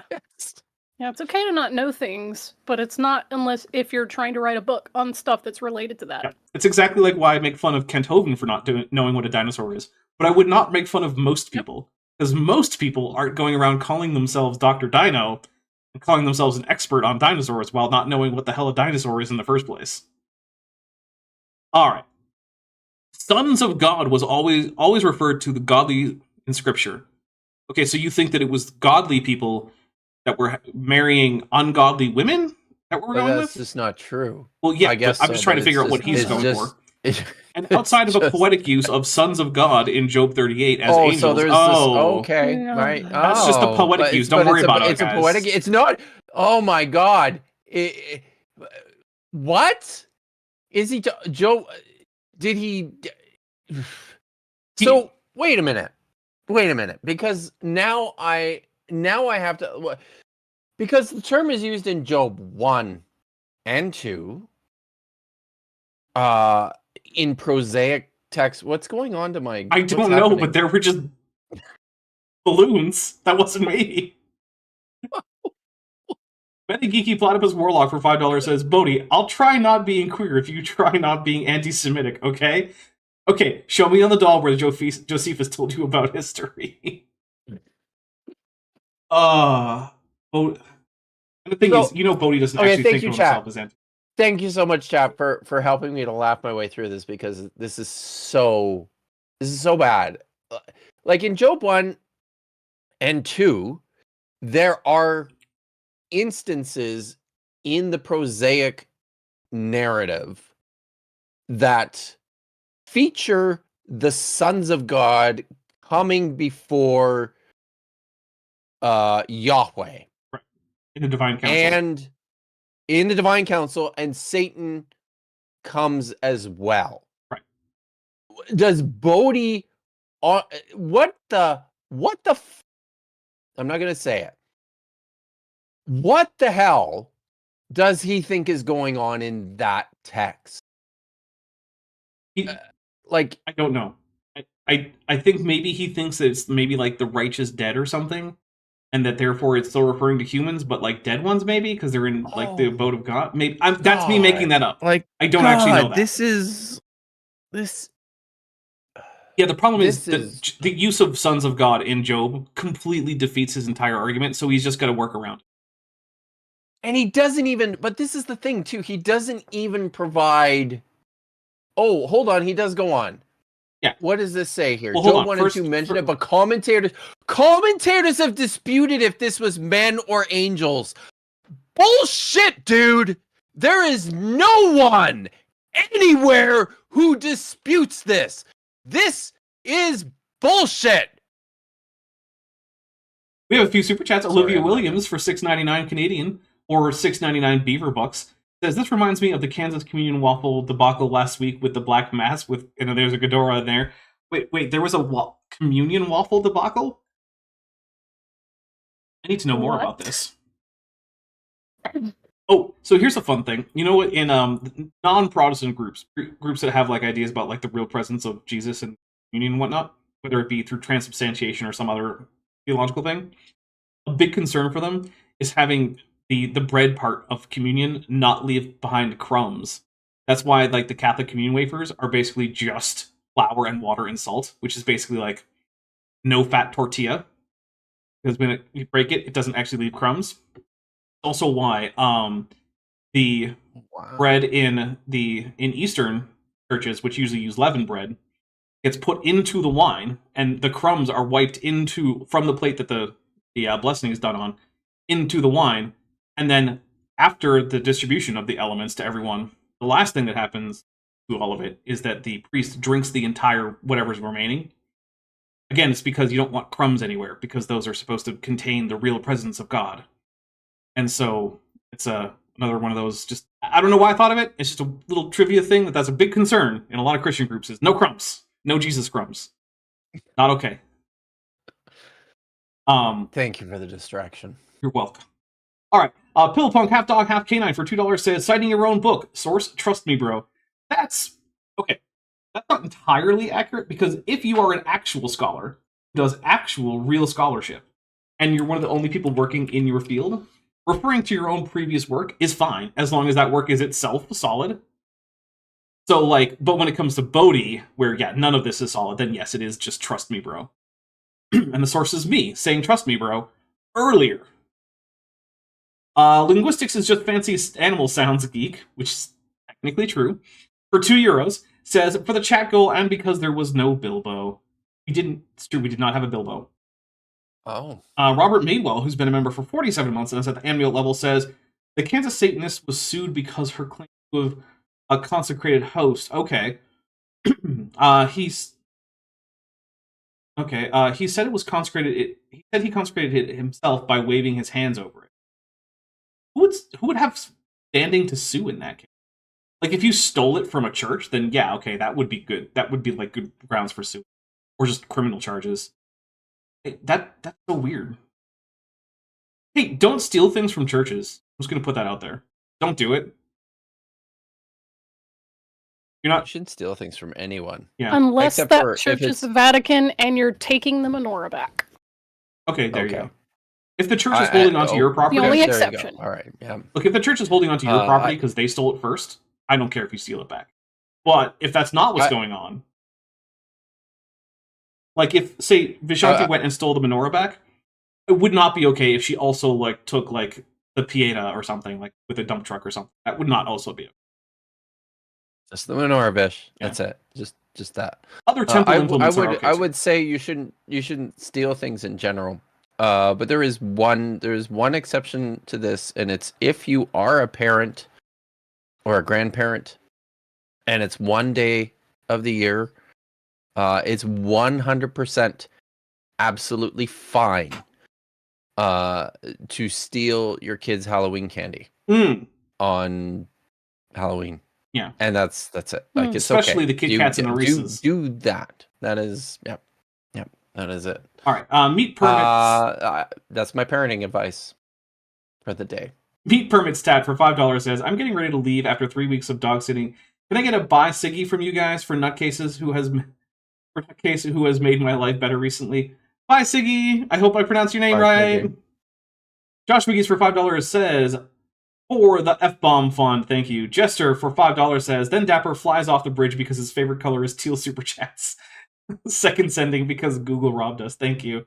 Josh McGee's for $5 says, and this makes 1. So there we go. We covered that last F-bomb.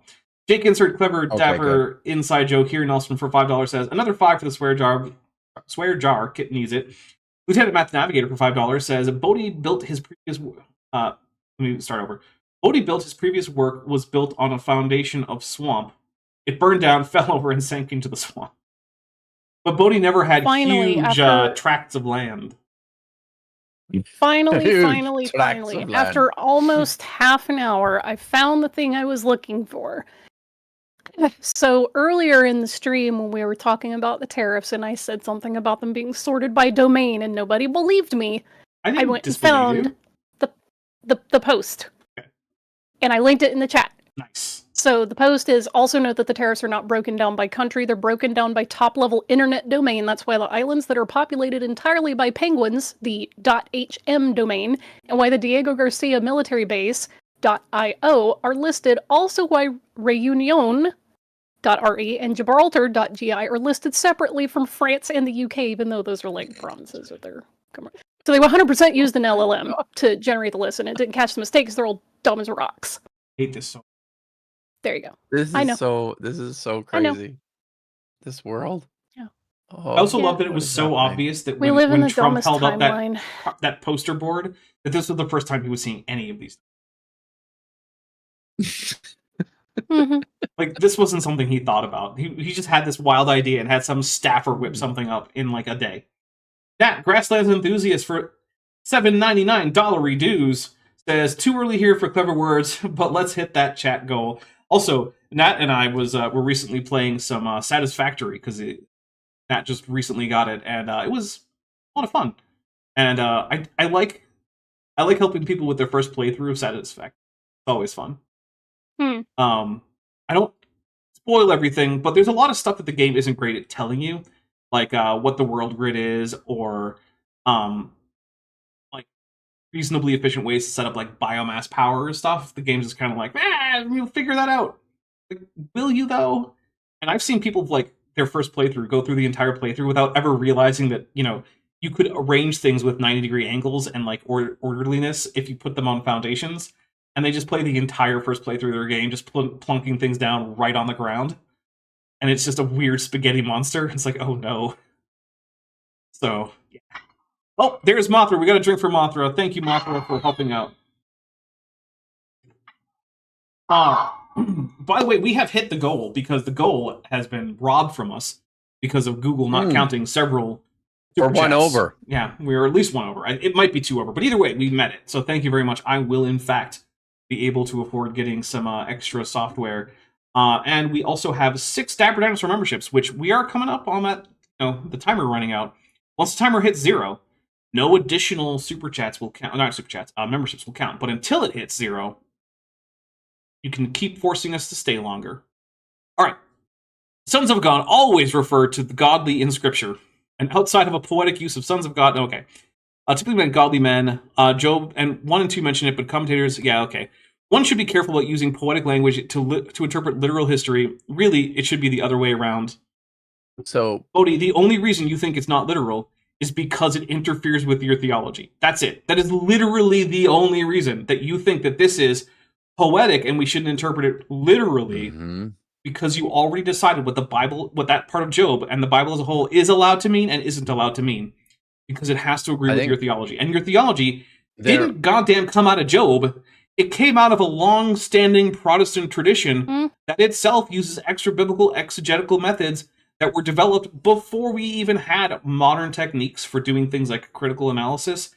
And also was mostly just kind of made up to say Catholics were wrong by just opposing them on most things. Yeah, I think that's one of my biggest frustrations that I ran into when I was, raised in the Deep South. I was like surrounded by fundamentalists, and it's like they just do not know more than the barest amount of church history. Like, they kind of know some stuff about like the early church and that there were some church fathers, but they can't really tell you much of what they wrote. And then there's just this big fuzzy part until you get to Martin Luther, and it's like, oh, Catholic's bad. And then there's another bunch of fuzzy stuff until about 100 years ago-ish, and that's when you get dispensationalism and all that. And then you fast forward to today, there's just no context for history. They think their doctrines just are the way it is and the way it's always been. And when you ask them, they're like, I don't know. It's just the way it is. Like, that's the way it's always been. I'm like, dude, I literally have asked my parents, hey, why do we, in Christianity, why is it that people worship on Sunday? And so Saturday, that's the seventh day. And they're like, I don't want to talk about it. I'm just like, do you even know? There are do you answers even know to why these that's questions. A thing? You don't have to like the answers, but there are actually answers that you could Yeah, get. you don't have to like the answers, but there are answers, and those are historically verified and supported answers. And ever since I was a little kid, I was never satisfied with, oh, this is the way we've always done it. This is the way it's always been. Which is not ever okay, true. But why? Why? It's especially not true when it's Protestants talking. Oh God, I know. And it's just like, have you never once bothered to go, I wonder how this started? Like, does nobody have these thoughts? They do. So here's the thing, right? They do, and I know they do, because you had them, and I had them, and things seems like Kip probably had them. And you know what all of us have in common? We all left that form of Christianity at various points to go to various destinations. Yeah, it's no real wonder that I found my home in Judaism, where asking why is literally baked in to our holidays and our traditions. Like during Passover, there is literally a place in the Passover Seder called the 4 Questions, where 4 kids traditionally will ask, why do we do it on this night? Why do we dip our vegetables twice? Why do we do this? Why do we do that? It's like every year you ask why, and there's answers, and you learn the answers. Like, those questions are even in the Passover scene in the 10 Commandments with Charlton Heston. Yeah, and I mean, even in the Torah, it's like when your kids ask you, why are we doing this thing? You tell them this. Like, come on. All right, we have a few super chats, and also, I gotta say, I think we might get to the point where we make Vishanti wear beater cuffs. Yeah, I think I'm gonna retire that as a goal. And try to devise another kind of clever incentive. Can I ask that you not retire it until after you come up with a new incentive? Mostly because I like seeing the feeder cuffs. I'm gonna pause it until I brainstorm something. All right, fine. But Joshua Wiggies for $5 says, the off by 1 number is bothering me, and this should be 2 for the swear jar. Yeah. And it does in fact say 30 out of 30. I have to say something about that, because I was on I did a special guest appearance this last week on Prophet of Zod. And this came up actually right close to the beginning. And I had to clarify. I was happy to know that he wasn't going to charge me any money for saying the F word. But that I exist in this weird space where it costs me money to say the F word whenever I'm on your channel. Okay, how much have you ever actually paid me for having said the F word? It's 0. It's literally 0. It costs your amazing audience money to hear me say the F word. Look, they willingly pay your tab. They seem to want this to happen. But on the other side of the spectrum, occasionally I will make appearances on Bad Science Sunday, my Adkisson's weekly show. I was on there this last Sunday, and it's whenever I'm on her show, I have a 5 fuck minimum, and it absolutely counted. But this is the world. in which I am somehow supposed to navigate and perform sobriety tests at the same time, which are impossible. Technically, there was no super chat goal for sobriety tests. I don't know You know what though? to do. Here we go. Here's what we'll do. Hmm? We'll start another goal. If we can get another 30 super chats, and we have, let's see, 15 minutes. 25 minutes? 15. We don't have a 25 option. It's a big one. Yep, we'll do another sobriety test. Yeah, there's no. Listen, Kip, that's 2 a minute. We're not going to get 2 super chats a minute. It's not going to happen. What if I've discovered that as a very old man, it's impossible for me to walk heel to toe? It just maybe can't be done. What? That's not a thing. What? I'm gonna press X to doubt. I did know. Thing? That's not real. Yeah, that's not real. It's real. It's real. That's fake. I am. Also, I just glanced back over at the book, and I realized that Bodie cited himself, and I'm like, y'all. It's okay if you do that in a scholarly setting. If you've had peer-reviewed papers and stuff, you could cite yourself. But what is he citing? with the fall of Satan. Sorry.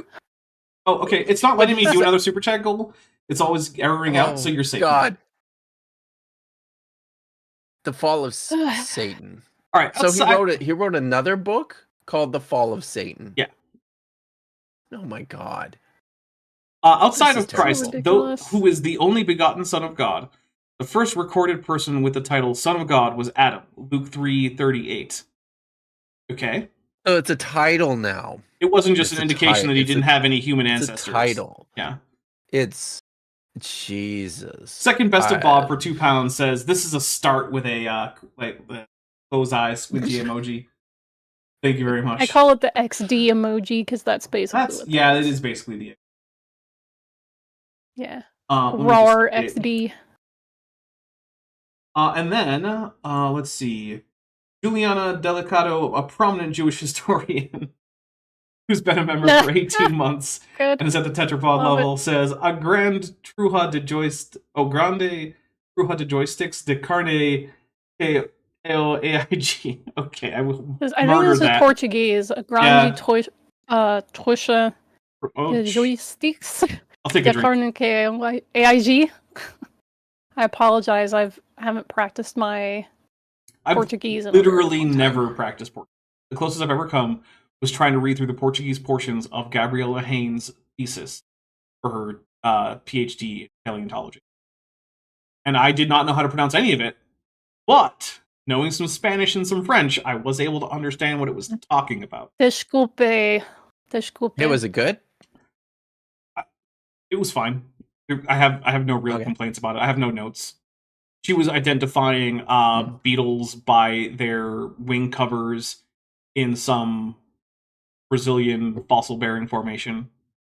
It was just pretty standard entomological paleontology work, which, like, I mean, it wasn't like Kent Hovind's dissertation, right, where it was just a bunch of nonsense. It was like she was actually doing real science in there. Second best Bob for £2 says, now more. Thank you very much. And I will update our numbers here. And let's go. So let's see. In following this, Seth was also after Adam's image, and with his son Enosh, men began to call upon the name of the Lord. And so begins a list of sons in Genesis 5:1 through 32, which is immediately before the sentence referring to the sons of God. Context should not be neglected. Readers must be aware of such pagan mythology, which was creeping into Jewish thinking. Titus 1:14. Titus 1:14 today. Listen, in not giving heed to Jewish fables and commandments of men who turn from the truth. Okay. Oh boy. Wow. Thanks, Bodie. Didn't appeal to any historical documents about the Hellenistic period. He just quoted an anti-Judaic passage out of the New Testament. Yeah. That's real great. That tracks, right? No, but you see, you got to remember that is historical. So I have to say here, because he brought it up, right? Dr. David Carr talked about the genealogies in Genesis 4 and Genesis 5 yesterday in our interview, and how these delightfully clearly illustrate just one of the features of differences that we observe in the sources of the formation of the Pentateuch. So fun. Though Nice. some may disagree here, this author does wish to encourage people to understand this iron sharpening iron debate among Christians in more detail. There are many resources to read, but two good places to start are The Fall of Satan by Bodie Hodge and the Genesis record, which is by Bodie Hodge. Oh my god. Oh no, okay, sorry. The Genesis Dapper. record is by Henry Morris. Oh, Henry Moore. Oh my goodness. I bet I have a copy of that downstairs. It's the OG copy. I used to have a copy, an original copy, like a. I still have a lot of those books that I got as part of a bundle during. I can't remember who it was touring around, from one of those creation ministries, and they were selling a bunch of books from creationists in a bundle. Oh I my still God. have copies of them downstairs. But by the way, I actually bought mine. Dutch Mammoths never saw Snow Tunicate had a member chat that you missed, so I will read it. They've been a member for 11 months at the tetrapod level. You're not a fan of RT Gaming's Spaghetti Tower? Oh, okay. Look, I like it for the same reason that I like watching creationist stuff. It hurts my brain, but I still like to laugh at it because it's ridiculous. I also missed one from Felpavava, who said, "Thanks for always lighting up my Saturday or Sunday." Thank you. I really appreciate it. And we have 2 more gifted memberships. Apparently there was a super chat possibly before that you missed, but I didn't scroll back far enough because my tab crashed. If I missed your super chat, do let me know. But also, let's see. Please. Jake insert clever Dapper inside joke here. Nelson gifted 1 membership, and let's see. So did Fits of Moon pauses during the Eclipse Rage, and then Joshua Geese came in with 5 more memberships.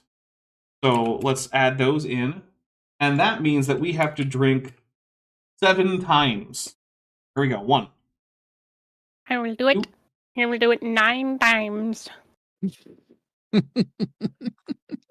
5. Hip, if you knew that reference, I would be very impressed. 7. All right. If you knew that reference, Kip, I really would. I would be extremely impressed. All right, here we go. The 9 times reference. I can do it. I will do it 9 times. Jester, who's been a member for 15 months, says, "But would you honor the sobriety test goal if met?" I mean, Kip has always honored the sobriety test goals when we've had them, both times. Yeah, it's true. It's true. All right, here we go. Even though they're rigged, they are not rigged. You're just bad at them because you're drunk. And Sapphire Light, formerly known as Fade to Grey, has gifted another Dapper Dinosaur membership. It's not. It is. You're drunk right now. Take a drink. No, I'm not. I'm so not. You are. Much. At any rate, the Jews were not the only ones to have demigods. Oh, okay. As they are found in various cultures, not just in the ancient Near East. Oh boy. But some have used these alleged demigods to suggest ancestor worship in a variety of forms because of their alleged superhuman abilities. Sure, Bodie. Can we... I know... I really dislike this whole Jews had demigods thing. Yeah, but I don't know what else to say about it. That's not an accurate way to describe ancient Israelite concepts of it's not. Divine beings and his only humans having offspring. His only example is the Nephilim, which was not adequately described as demigods by anyone. Lieutenant Matt's Navigator for $5 previously had said, ask an average fundamentalist about what happened in Jewish history between the Persian period and the Roman Empire. Yeah, they're. Yeah. Jester says for $2, these count. So currently we don't actually have a super chat goal active because while I tried to set one up, it kept giving me an error, so I just gave up on that.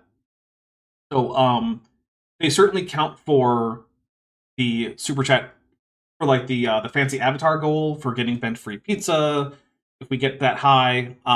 So they count for that kind of stuff. But there's not currently a super chat goal. So they don't add to the stream timer because that's only memberships. And they don't add to any goal because there isn't currently a goal other than just if we get enough super chats and memberships, we can get bent free pizza, or maybe I'll use a special avatar in my next video, which would be nice because some of my avatars have a lower frame rate, and I've been hurting for points on Sheepit lately, which is another thing actually. if you would like to support this channel in a way that is not just subscribing to something where you pay money, in my description, there's a section called Render for Me. Present? Thank you. Aw, Kip my got a God. birthday present. Sorry. Want it, though. What? Figured you'd want it so you can use it in the car. Yeah, Well- that's awesome. Thanks, man. We'll just Your hair looks temporarily amazing, mute by the way. Kip. Well, Yeah. So, if you want to render for me, one of the ways that you can do that, or one of the ways you can help me out, is there's a section called How to Render for Me in my description. If you go there, it will direct you to Sheepit, which is the render farm that I use. You can download the client, and then you will be able to enter in a key that will allow the things that you render there to work for me. And the way it works is you open up the client, it will download temporarily projects from people, which might include me if I have a project at the time. And then you will render frames for them with your CPU or GPU. And it will, in fact, use CPU and GPU cycles. So that will, increase the temperature of your computer, increase your electricity bill by as much as it might for, like, say, playing a video game. And then I will get those points. And then how high priority my frames are when I go to animate things are determined by how many points I have. And every time I have someone else render a frame for me, my number of points goes down. So by you doing that, you would increase the priority that my frames have when I go to render, which increases how fast I can get things rendered. We'll unmute Kip now that he looks like he's done with his side conversation. Sorry. I'm sorry, guys. My son just gave me an early birthday present. I got a new phone case with the magnet on it. Nice. Neat. I need a new phone case. Did I miss one of your super chats? I read your membership chat. Thanks for always lighting up my Saturday or Sunday.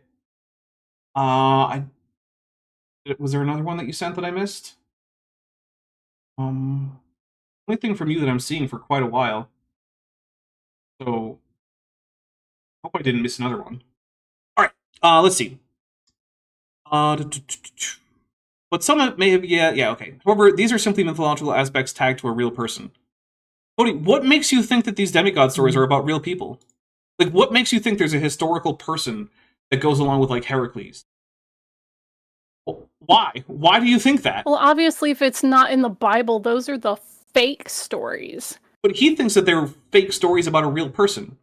Why does he need there to be a historical Heracles? I think it's funny that he's like, yeah, I don't think these people were aliens, but he's repeating stuff that ancient aliens folks say. Yeah, this is so bizarre. That's true. That's true. In modern terminology, many pagans today believe in Okay.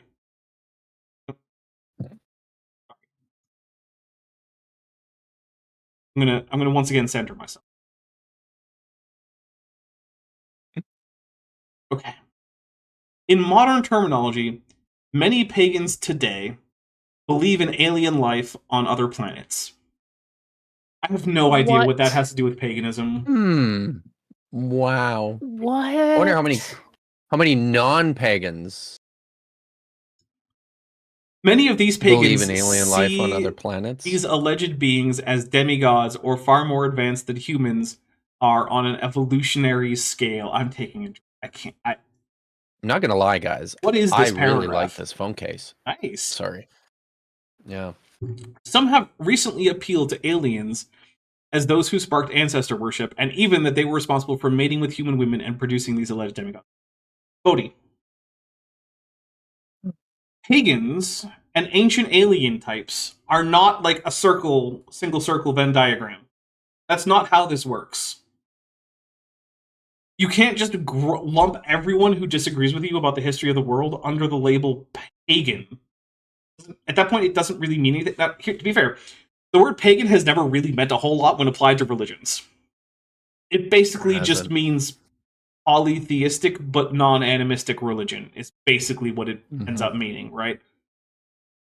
Which, okay, even the term polytheism is like weird, and it's not always clear what counts as polytheism, because you'll get people who are argue that actually there are many strains of Hinduism that are monotheistic, and the different gods are actually emanations from the one god, and like, okay, cool. I don't personally think that words like monotheistic and polytheistic are very useful categories that you can lump things into.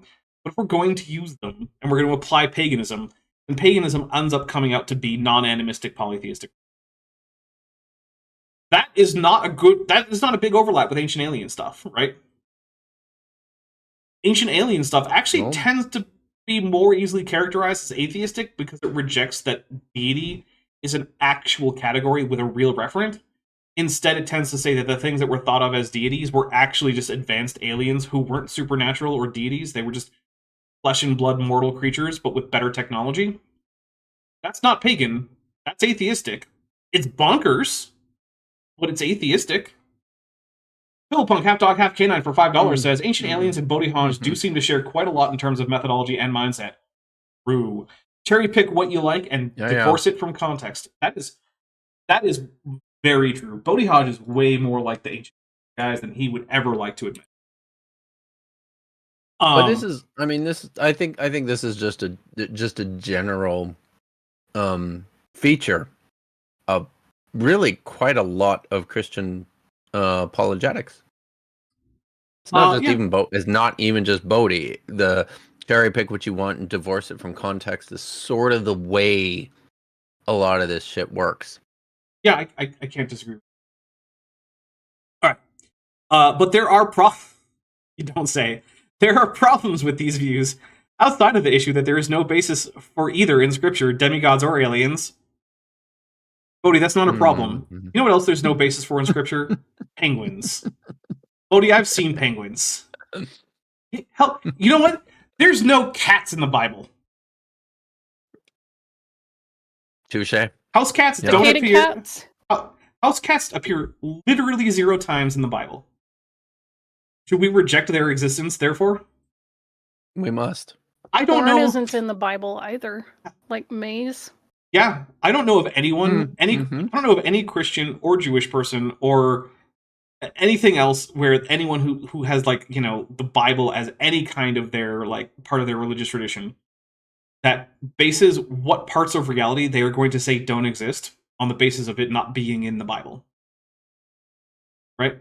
Like, do you reject penguins and corn, as in maize, and kitty cats, polar bears, and just, I guess, China as a thing because they're not in the Bible? No, of course you don't. That would be stupid. Even if everything that Bodhi thinks about, like, young Earth creations, even if it were all true, it still wouldn't be a good reason to reject aliens that they're not in the scriptures. It still wouldn't follow. Jennifer Silvas for $5 says, I think you're missing the point. Ancient Aliens is not atheistic. It says the gods are real, very deistic. Does it, though? Because normally when I hear people talk about Ancient Aliens, you get the Giorgio Tsoukalos thing. He's like, they mistook flesh and blood extraterrestrials for gods. And he distinguishes between the category of god and the flesh and blood extraterrestrial, because you can't say extraterrestrial. Like, he distinguishes them. And now I actually kind of, like, should I actually make fun of his mispronunciation? And then I realize, yeah, he doesn't have a speech impediment, and he's also a dick, so I don't care. Yeah. Yeah, how much? Oh, and then Sapphire. How much over are we going? Well, currently we have 15 and a half minutes. Okay. Then let's see. I need to. Sapphire Light, formerly known as Fade to Grey, says Job was from China. That's true. Kent Hovind does say that Job was from China because in the book of Job it says that he dwelt in the East, which obviously means China. Yeah. That's, I mean, I'll be back in a minute. Okay. Got a few more super chats here. Metageeky Platypus Warlock for $2 says the book of Platypus Volcano Flying is long lost. Yes, my favorite from Ararat dispersal mechanism that has ever been proposed is, what if they were launched there by volcanoes? Because suborbital platypus is definitely the way to go. Goop23 for $2 says, an excuse... okay. An excuse. I'm very confused by how this is starting. I think he meant, excuse you. Oh, okay. I'm trying to like turn it into French, and I'm like, it's not computing. All right. Excuse you. Joe was from China. Sarcasm. Yeah. He definitely was from. Demon Trigger for $5 says, here's a here's a 5 for the Antarctic dinosaurs. Yes. Hey, you know what? The poor penguins of Heard Island and McDonald Island are being abused. by the United States government by having a 10% tariff imposed upon them for no reason. I don't want to have to pay an extra 10% for my various penguin imports. Like penguin poop. I don't know if you know, but penguin poop has been big business in the past. You know that, Vishanti? Say that again. Penguin poop. People have harvested this at scale because it's a good fuel source. Huh. Yeah, turns out it burns pretty well. Kind of like how people harvest guano. Surprised. Yeah, it's like, hey, look, there's a giant mound of penguin poop. What if we cut it into blocks and took it on board? Okay. All right, but So, there are problems with these views outside of that? does what? Grabs blocks of penguin poop? The penguin poop, yeah. People who need easy to access fuel where there's no trees. But there is penguin poop. Okay. It burns. And set it on Most fire. poop does, I think, doesn't it? Yeah, but it's easy to find giant mounds that are several meters thick of penguin poop. It is less hard to find that from other animals. Several meters thick. Yeah, well, if penguins have been nesting on a particular island for thousands of years, pooping all over That's the place, pretty amazing. yeah, it'll get pretty Sure. thick. Okay. But there are problems with these views outside of the issue that there is no basis for either in scripture. Many cultures that have ancestor worship and many cultures that have ancestor worship had no concept of demigods, but the ones who they worshipped with a godlike status were literally their ancestors. Literally. Bodie, you They have were literally their ancestors. there's just no reason to think this. Vish, if you want, you can start on this one, unless you want to skip because you're not feeling well. I'll just read a very short excerpt because I'm starting to bleh. Okay. Best answer. Is this really the best answer, though? Styles of such ancestor worship greatly varied. Some cultures had demigods, while others did not. Genius insight there, Bodie. Cool. Wow. Few of these Human cultures are gods diverse. or immortals were crossovers with other cultures, while others had no crossover. Again, that is genius. Why? But one thing these religions often had in common was that they were worshipping, simply put, ancestors. I like this idea of the crossovers, like it's like Avengers or something. Like it's the Bronze Age Avengers. I guarantee you he's only thinking about Greece and Rome. Oh, yeah. Why did he throw immortals in there? I don't know. Because like these categories are generally not very distinct. No. Furthermore, in many of the details, these gods were immortal, but they still died and still did many human things. Wars, marriage, journeys, and so on. But what distinguished them from being mortal and taking the class of immortal? It was usually their age. They outlived everyone else. Oh my god, he's going to use the ancient age to connect to ancestors. Oh no! Yeah. Oh no! In some cases, a god would marry a mortal lady. The mortal wife would die much sooner. And sometimes this immortal child could marry several different mortals, one after the other when one died. This is like vampires. Now consider once more the tables of the overlapping ages of the patriarchs. This can be found in the chart years after creation. He's going exactly where I thought he would. Damn it, Bodie. Oh my god. Oh my god. Okay. This actually makes me think of I think this is more so the series Highlander where this was explored on how did you guys actually watch the series? I did, but like it was like once, and when it was coming out, it was really good. It was a long time ago for me. Wait, which Highlander? The TV series Highlander. Oh, not really. No. Yeah. So in Machenko says, "How many ladies did Zeus marry?" One. It was Hera, and he just cheated on her a whole bunch. One. The other ones were. Yeah. Let's the best thing you can call them is flings. Yeah, and let's not forget, it wasn't just ladies. Very charitable. There were at least a few little boys in the mix there. Europa was one of them, which is where Europe gets its name. Gets its name from one of the little boys who became the cupbearer of Zeus. which I don't know if you know what that means, but it doesn't just mean that he was bringing Zeus his wine. That's fun. Yeah. Hmm. Thanks, Grease. Thanks for that one. Thanks, Grease. You gonna keep going, or should we switch it up? Yeah, there was a trend post-flood where ancestors were outliving their descendants. Such things occurred until the times nearing Moses. Even Moses lived 120 years, Joshua was 110 years, but Abraham had lived 175 years. By the world's ancestor worship standard, no doubt have been classed a god. He's just making this up. No. Look, he's just inventing this. Now, Abraham was not a god, nor is anyone else, for there is only one God. But after Abraham's wife Sarah died, Abraham later married Keturah and had many sons. Okay, I want to also point out once again, I'm one of them, and so are you. We have the stylistic inconsistency. Earlier, anytime Bodie was using the word God where it didn't refer to God, big G, he was putting in scare quotes. But now he's just abandoned that. Like Bodie, I was going to make a statement about how redundant it was becoming, right? With the constant insistence of putting the word in scare quotes, because you don't have to do that. You can do it once, and then you can let it go, because people understand what you're talking about at that point. But oh my, there's just so much here. I just want to say, like, in the first place, and I know I keep coming back to it, but it was just such a great conversation. But this is really just such a mind fuck. After, and I emphasize that one, after the incredible conversation that Vishanti and I had with Dr. David Carr yesterday. It's such a low bar now after this.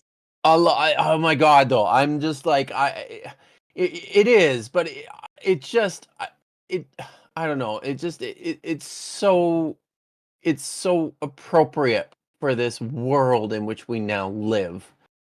But man, because we covered a lot of this same ground yesterday too, but from a position of competence and sensibility and data. But then I just have to say this too. Like, look at this. After Abraham's wife Sarah died, Abraham later married Keturah and had many sons. Like,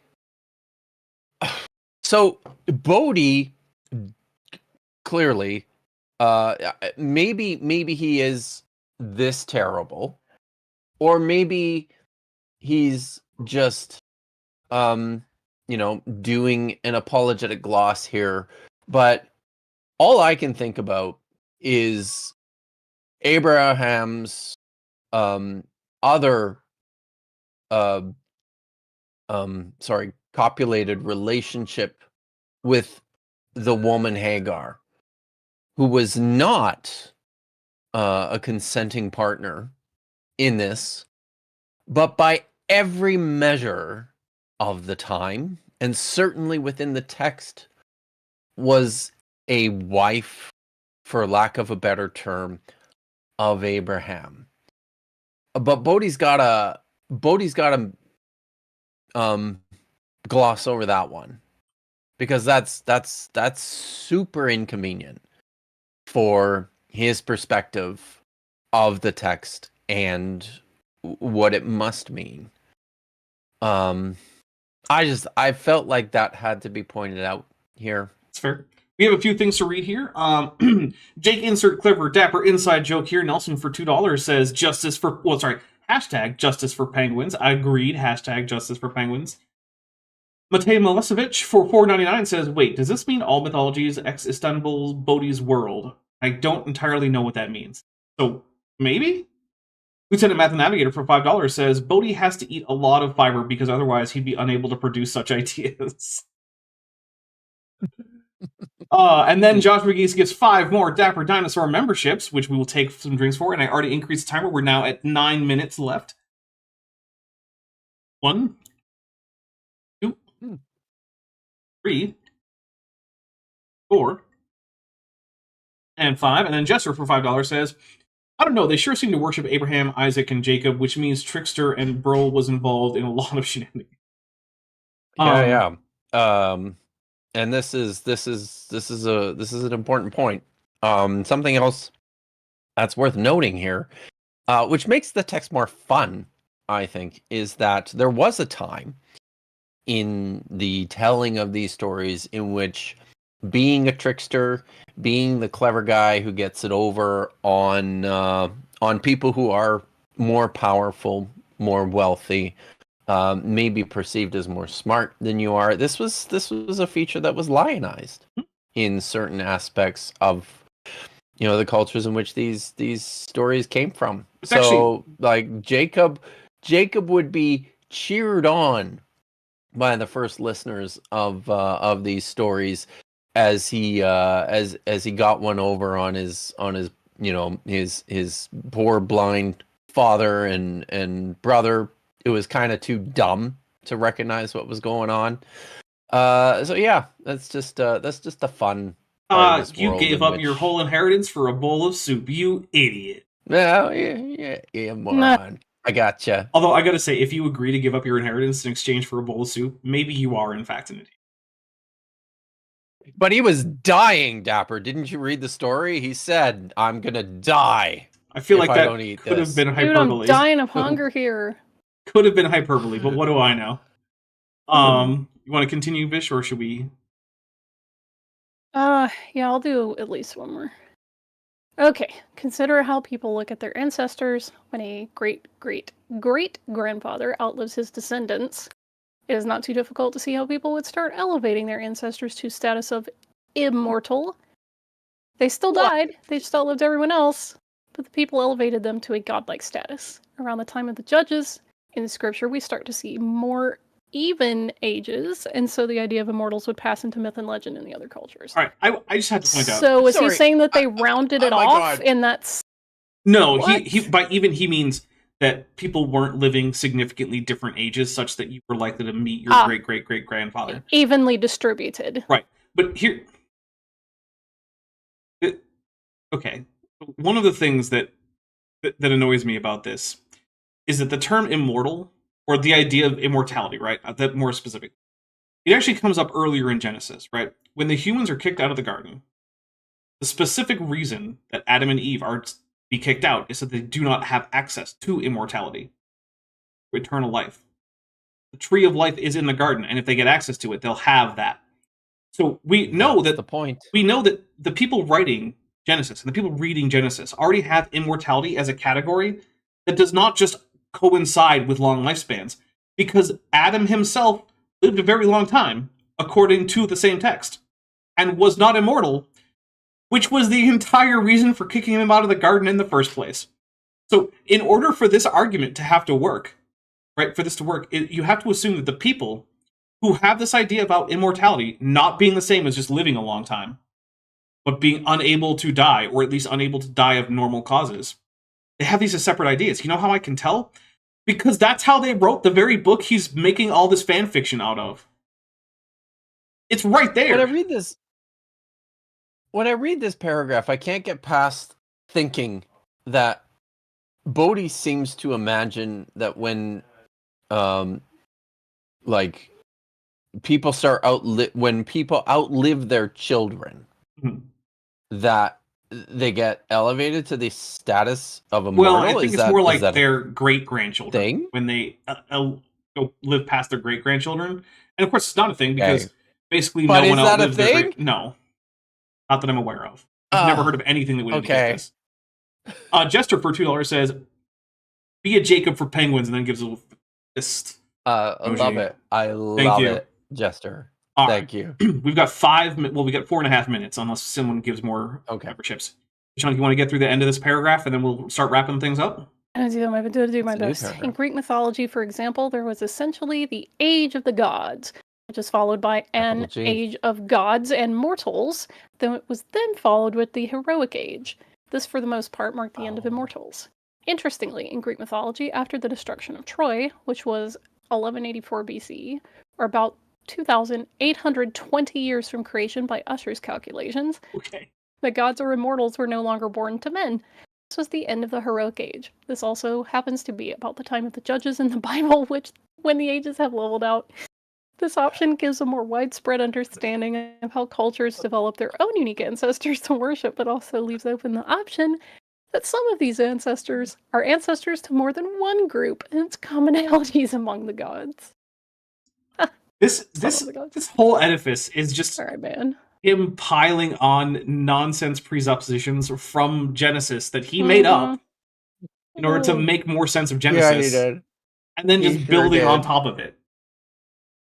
Oh my. It's just a Jenga tower made out of like styrofoam blocks that would be knocked over in just a soft breeze.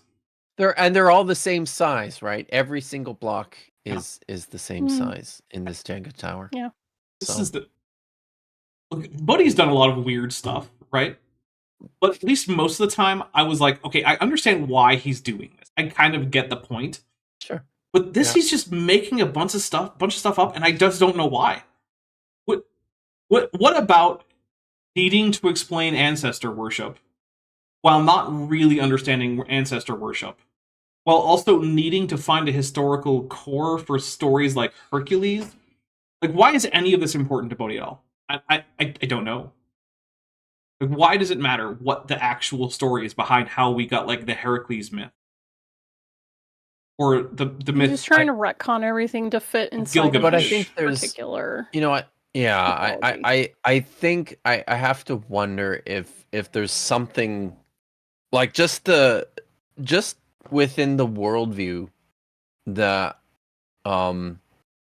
has adopted this very hardline stance toward the inerrancy of scripture kind of drives a person to think that they have to answer all the questions. So, like, Bodie's got to check off as many things on his list as he possibly can. Real quick, fits of moon pauses during eclipse rage, gifted in memberships. No. So I don't know. I'm overthinking this, but that part that makes me think of maybe why he does these terrible Bodie things. Yeah, maybe that is it. All right, so we got 2 minutes, which is really not enough time to start the next section. So what I'm going to say is, unless we get enough to actually start the next section, we're going to start doing some wrap-up stuff. So first I want to say thank you very much, everybody. Please do go check out yesterday's video. I do think it was important to... Look, there are protest things going on in the United States and around the world. And I think it's important to have an idea as to what those effects will be. And while my video is not here to encourage you to go out and burn down Tesla dealers, absolutely not to encourage you to do that, is to make you understand why it's happening and why it's having the effect that it. What is it about doing this that hurts Elon Musk, that kind of stuff? Because frankly, I want the discourse around that to be better informed. Which is basically the entire point of my channel, is to try to better inform people about topics that I find are under discussion. So please do check that out. Vishanti. Oh, wait, we just got 5 Dapper Dinosaur memberships. We got 5 minutes. We have 5 more minutes. So, you know what we're going to do is... Read a couple of sentences. Yeah. Kip, why don't you read a few sentences there, and we'll see how we do. Go for it, because I feel like Vish is rolling back into bed. All right, bye, Vish. Okay. We'll talk to you later. Bye, Vish. Yeah. Definitely hit my Be limit. well. See y'all later. Okay. Oh, and that switches where Kip is. Keep going, though. I'll take 5 drinks. A few connections. One of Greek gods, for example, is Mercury. Historian James.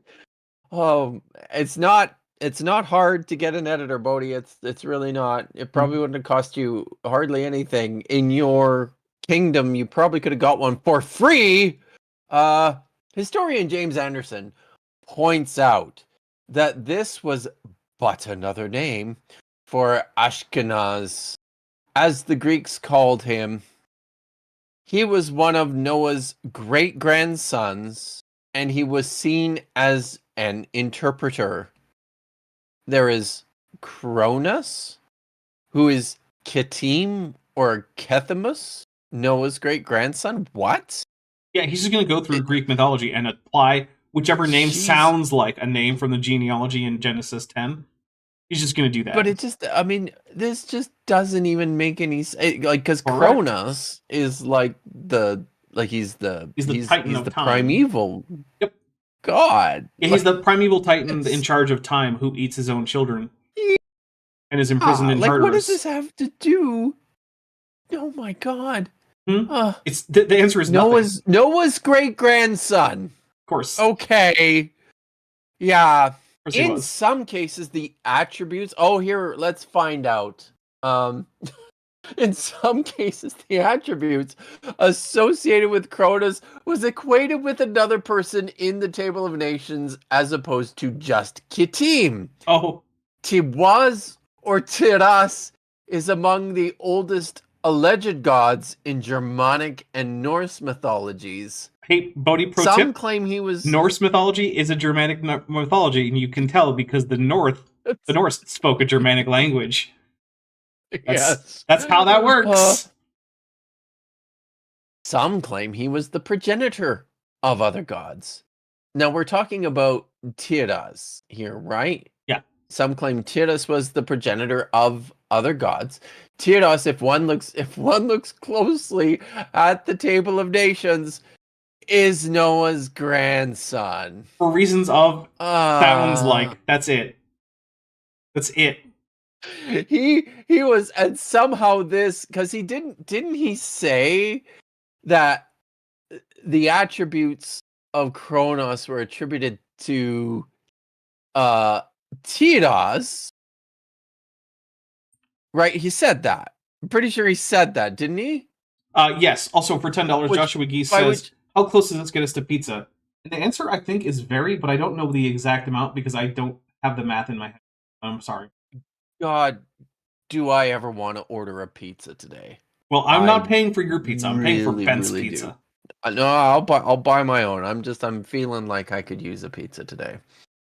So how does this work? The timelessness of the creator of time who ate his children, against whom Zeus had to fight and kill in order to save everyone. Right, the other gods. Is equated to Noah's grandson. How? What about Noah's grandson makes him, in terms of his attributes, well, you see, closer? One of the things you don't notice is that when it says that Noah died, it doesn't actually tell you how. And it turns out that actually Noah, after being saved by God from the flood for being the only godly man out there, he stopped being so godly, which we can tell because he got drunk and naked.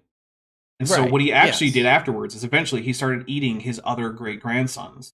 And Ketim had to stop him. You're making this shit up. And so that's... You're making this up. Yeah, but so is Bodie. But your explanation is like way better, dude. I know. It's because I'm better at making shit up. But we just got 5 more dinosaur memberships from Carnival Frog. So keep going. I'm going to take 5. Frog. And keep going. We got Bench gets free pizza. We did it. Woo! I'm still paying for my pizza. Fair. But please keep giving money for someone else to have buy a pizza, Dapper.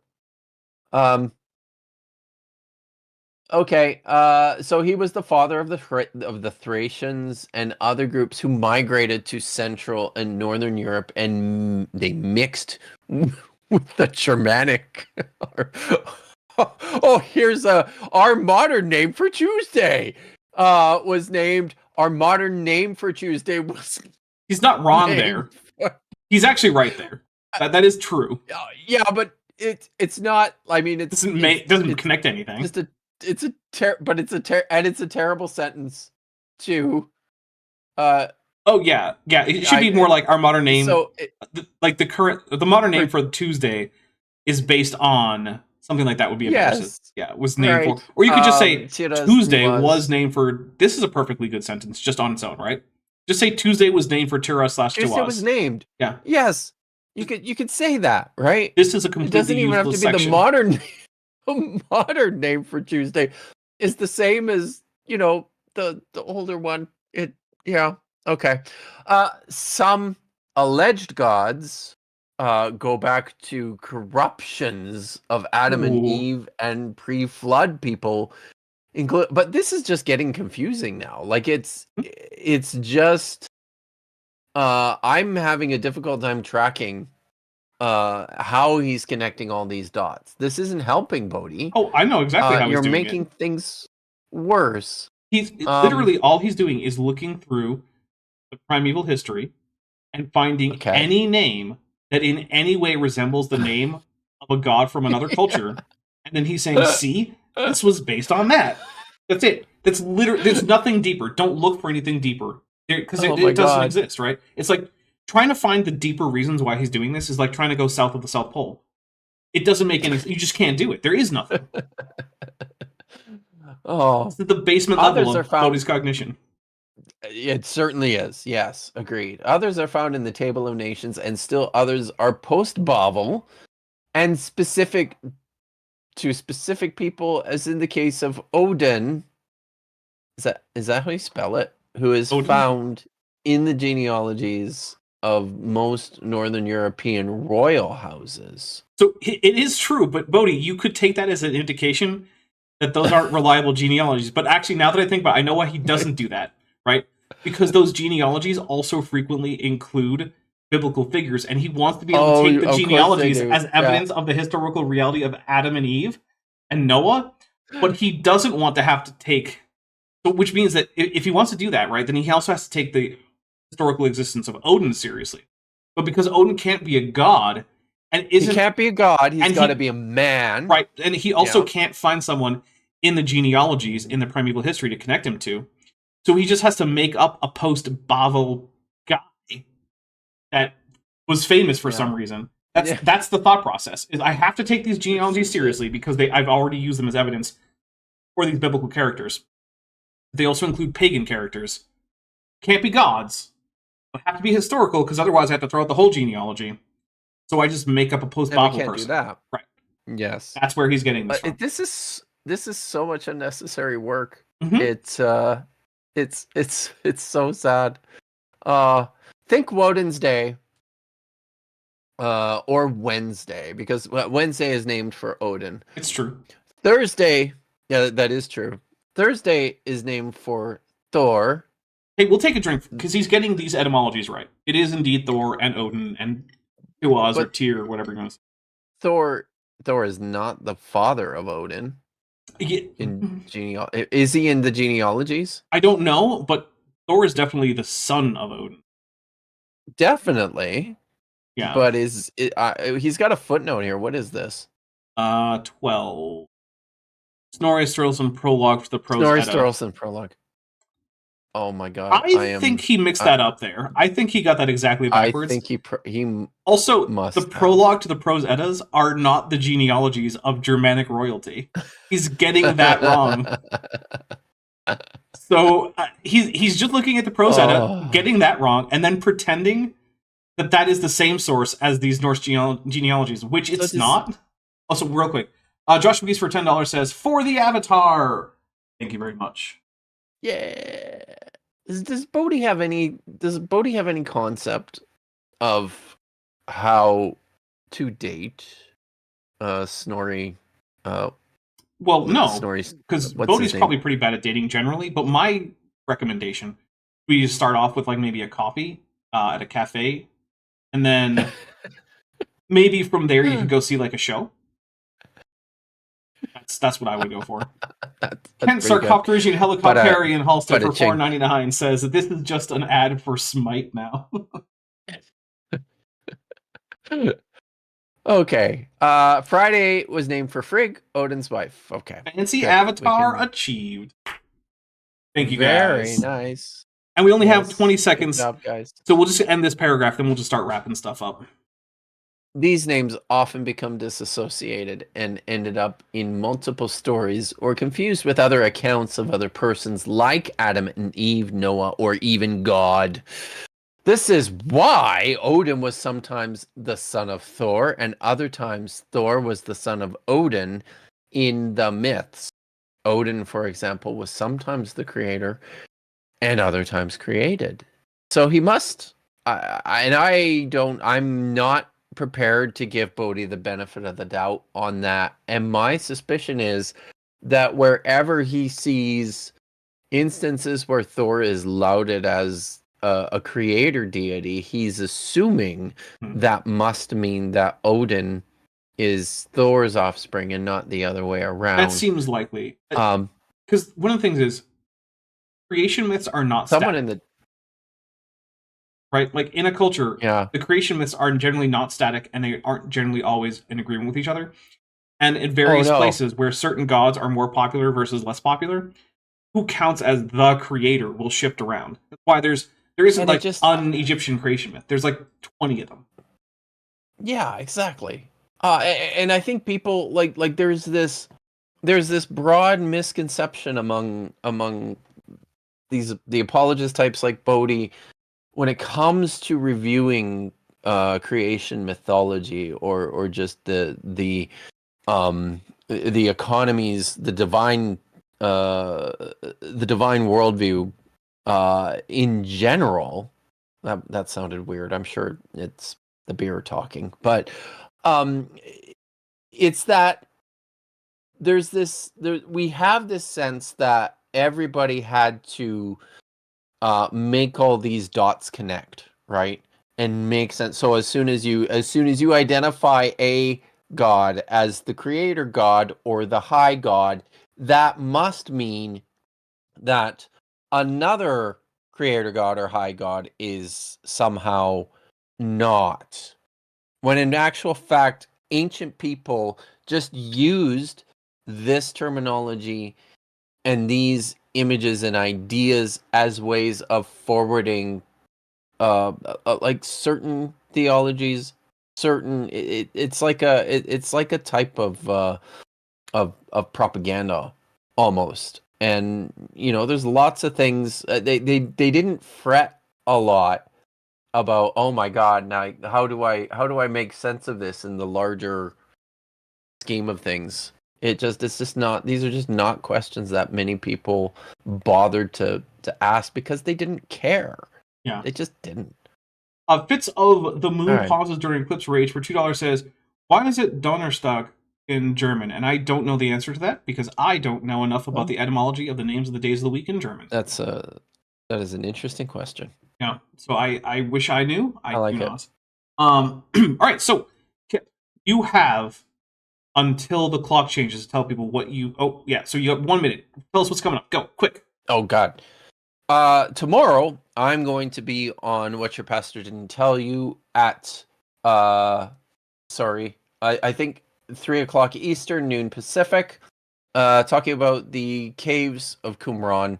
And on Wednesday, I'm very excited that Professor Aaron Thompson, the only professor of art crime in America, will be on my channel for a 2-hour conversation. Nice. Your questions are welcome. She's going to answer them. We're going to be talking about antiquities fraud and some of the work that she's been doing recently on the Dead Sea Scrolls forgeries and other fun things.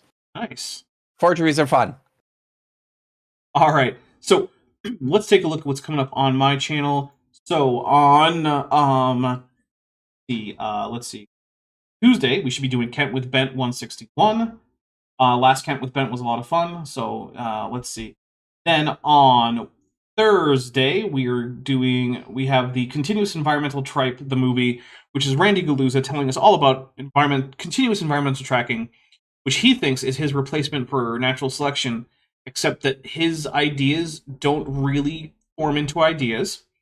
He bases his ideas on fundamentally not understanding very basic parts of biology, or just lying. I'm perfectly open to the fact that possibility that he might be lying.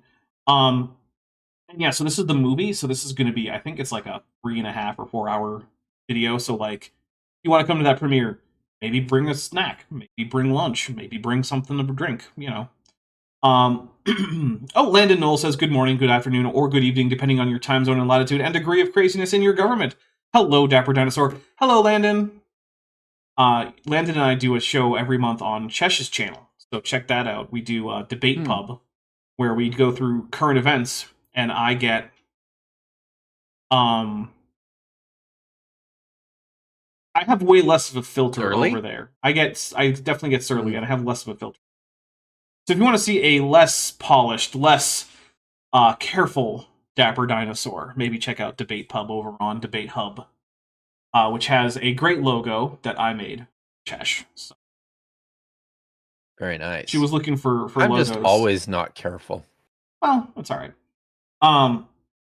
So that is that covers Thursday. Then Friday, we are finally starting back up with Star Trek Adventures, with the first episode of Star Trek Endurance at 6 p.m. Pacific, 9 p.m. Eastern. Come hang out. Chesh is going to be there. We're going to have Maddie there. We're going to have Craig there. We're going to have Zeralon there. Necro, Tiri Rana. I'm going to be there. I think I covered everyone. If I didn't, I'm sorry. Oh, wait, no, Jordan from Reason to Doubt. I forgot Jordan. Jordan's going to be there.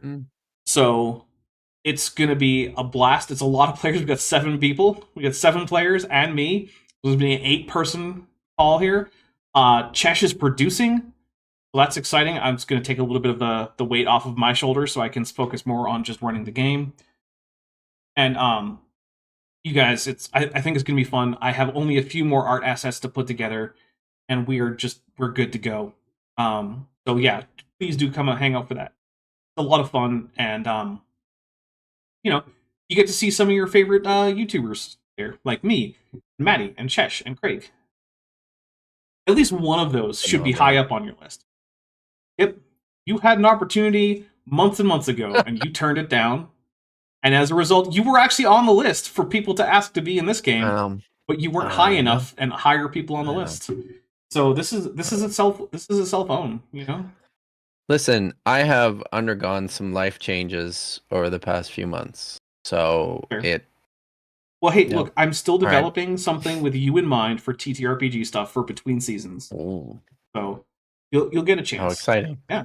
Yay! All right. So, and then Saturday. Same time here, we're going to be back. We're going to work on more of this.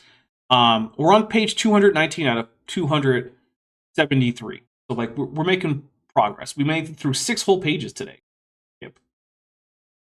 6 whole pages. Oh my goodness! Sorry, I'm looking at Katie Lewis's comments here in the chat. She says she's traveling to Mass,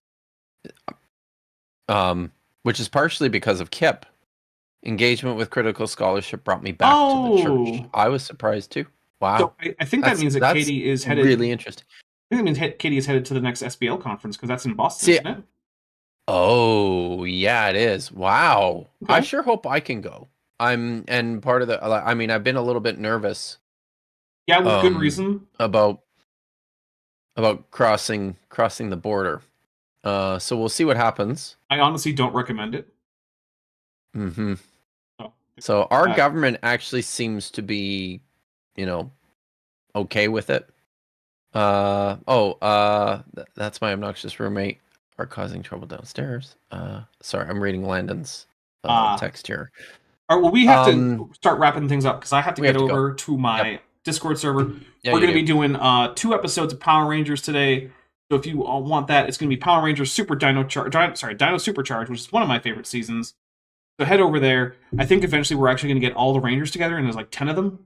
So that's cool. I like that. Big Ranger roster this time. We got a Graphite Ranger, we got an Aqua Ranger, a Purple Ranger, a Silver Ranger, a Gold Ranger. Lots of colors. Graphite is also not a color, but whatever. Better than saying the Gray Ranger. That doesn't sound very cool. All right, so thank you very much, everyone, for watching. Thank you very much. I'm going to make sure that Bent gets me. We're probably going to get the pizza tomorrow because Bent is going to be watching Power Rangers, then probably taking a nap, then going to practice. So tomorrow is probably when we'll get the pizza for Bent, but I'll make sure he knows. And hope I'll see all of you either over in Discord or at the very least over on Tuesday for the next event with Bent. Bye, everybody. Bye. Hey, before you leave, I just want to take a second to thank my patrons and channel members, especially those pledging $20 or above. Van Tovend, Furgevara, Tapioca Weasel, Whispers, Max Cherry, North Texas Fossils, John Ackerman, Strawberry Vein, Dr. Tapioca Weasel, Elleron Teller, Ian Chen, Kelvin Brostek von Mennen, Landon Knoll, Mabbity Babbity, Sphincter of Doom, and Volus. It's because of my channel members and patrons whom you're seeing on screen that this channel can stay afloat. Without you, it would all shut down. If you want to join the team, there's a link to join the channel below this video, and there's a link to join the Patreon in the description. On the Patreon, you can get a 10% discount for pledging annually, and either way, you get early access to virtually all of my scripted videos, often 3 to 5 months before they come out for the general public. Thanks for watching.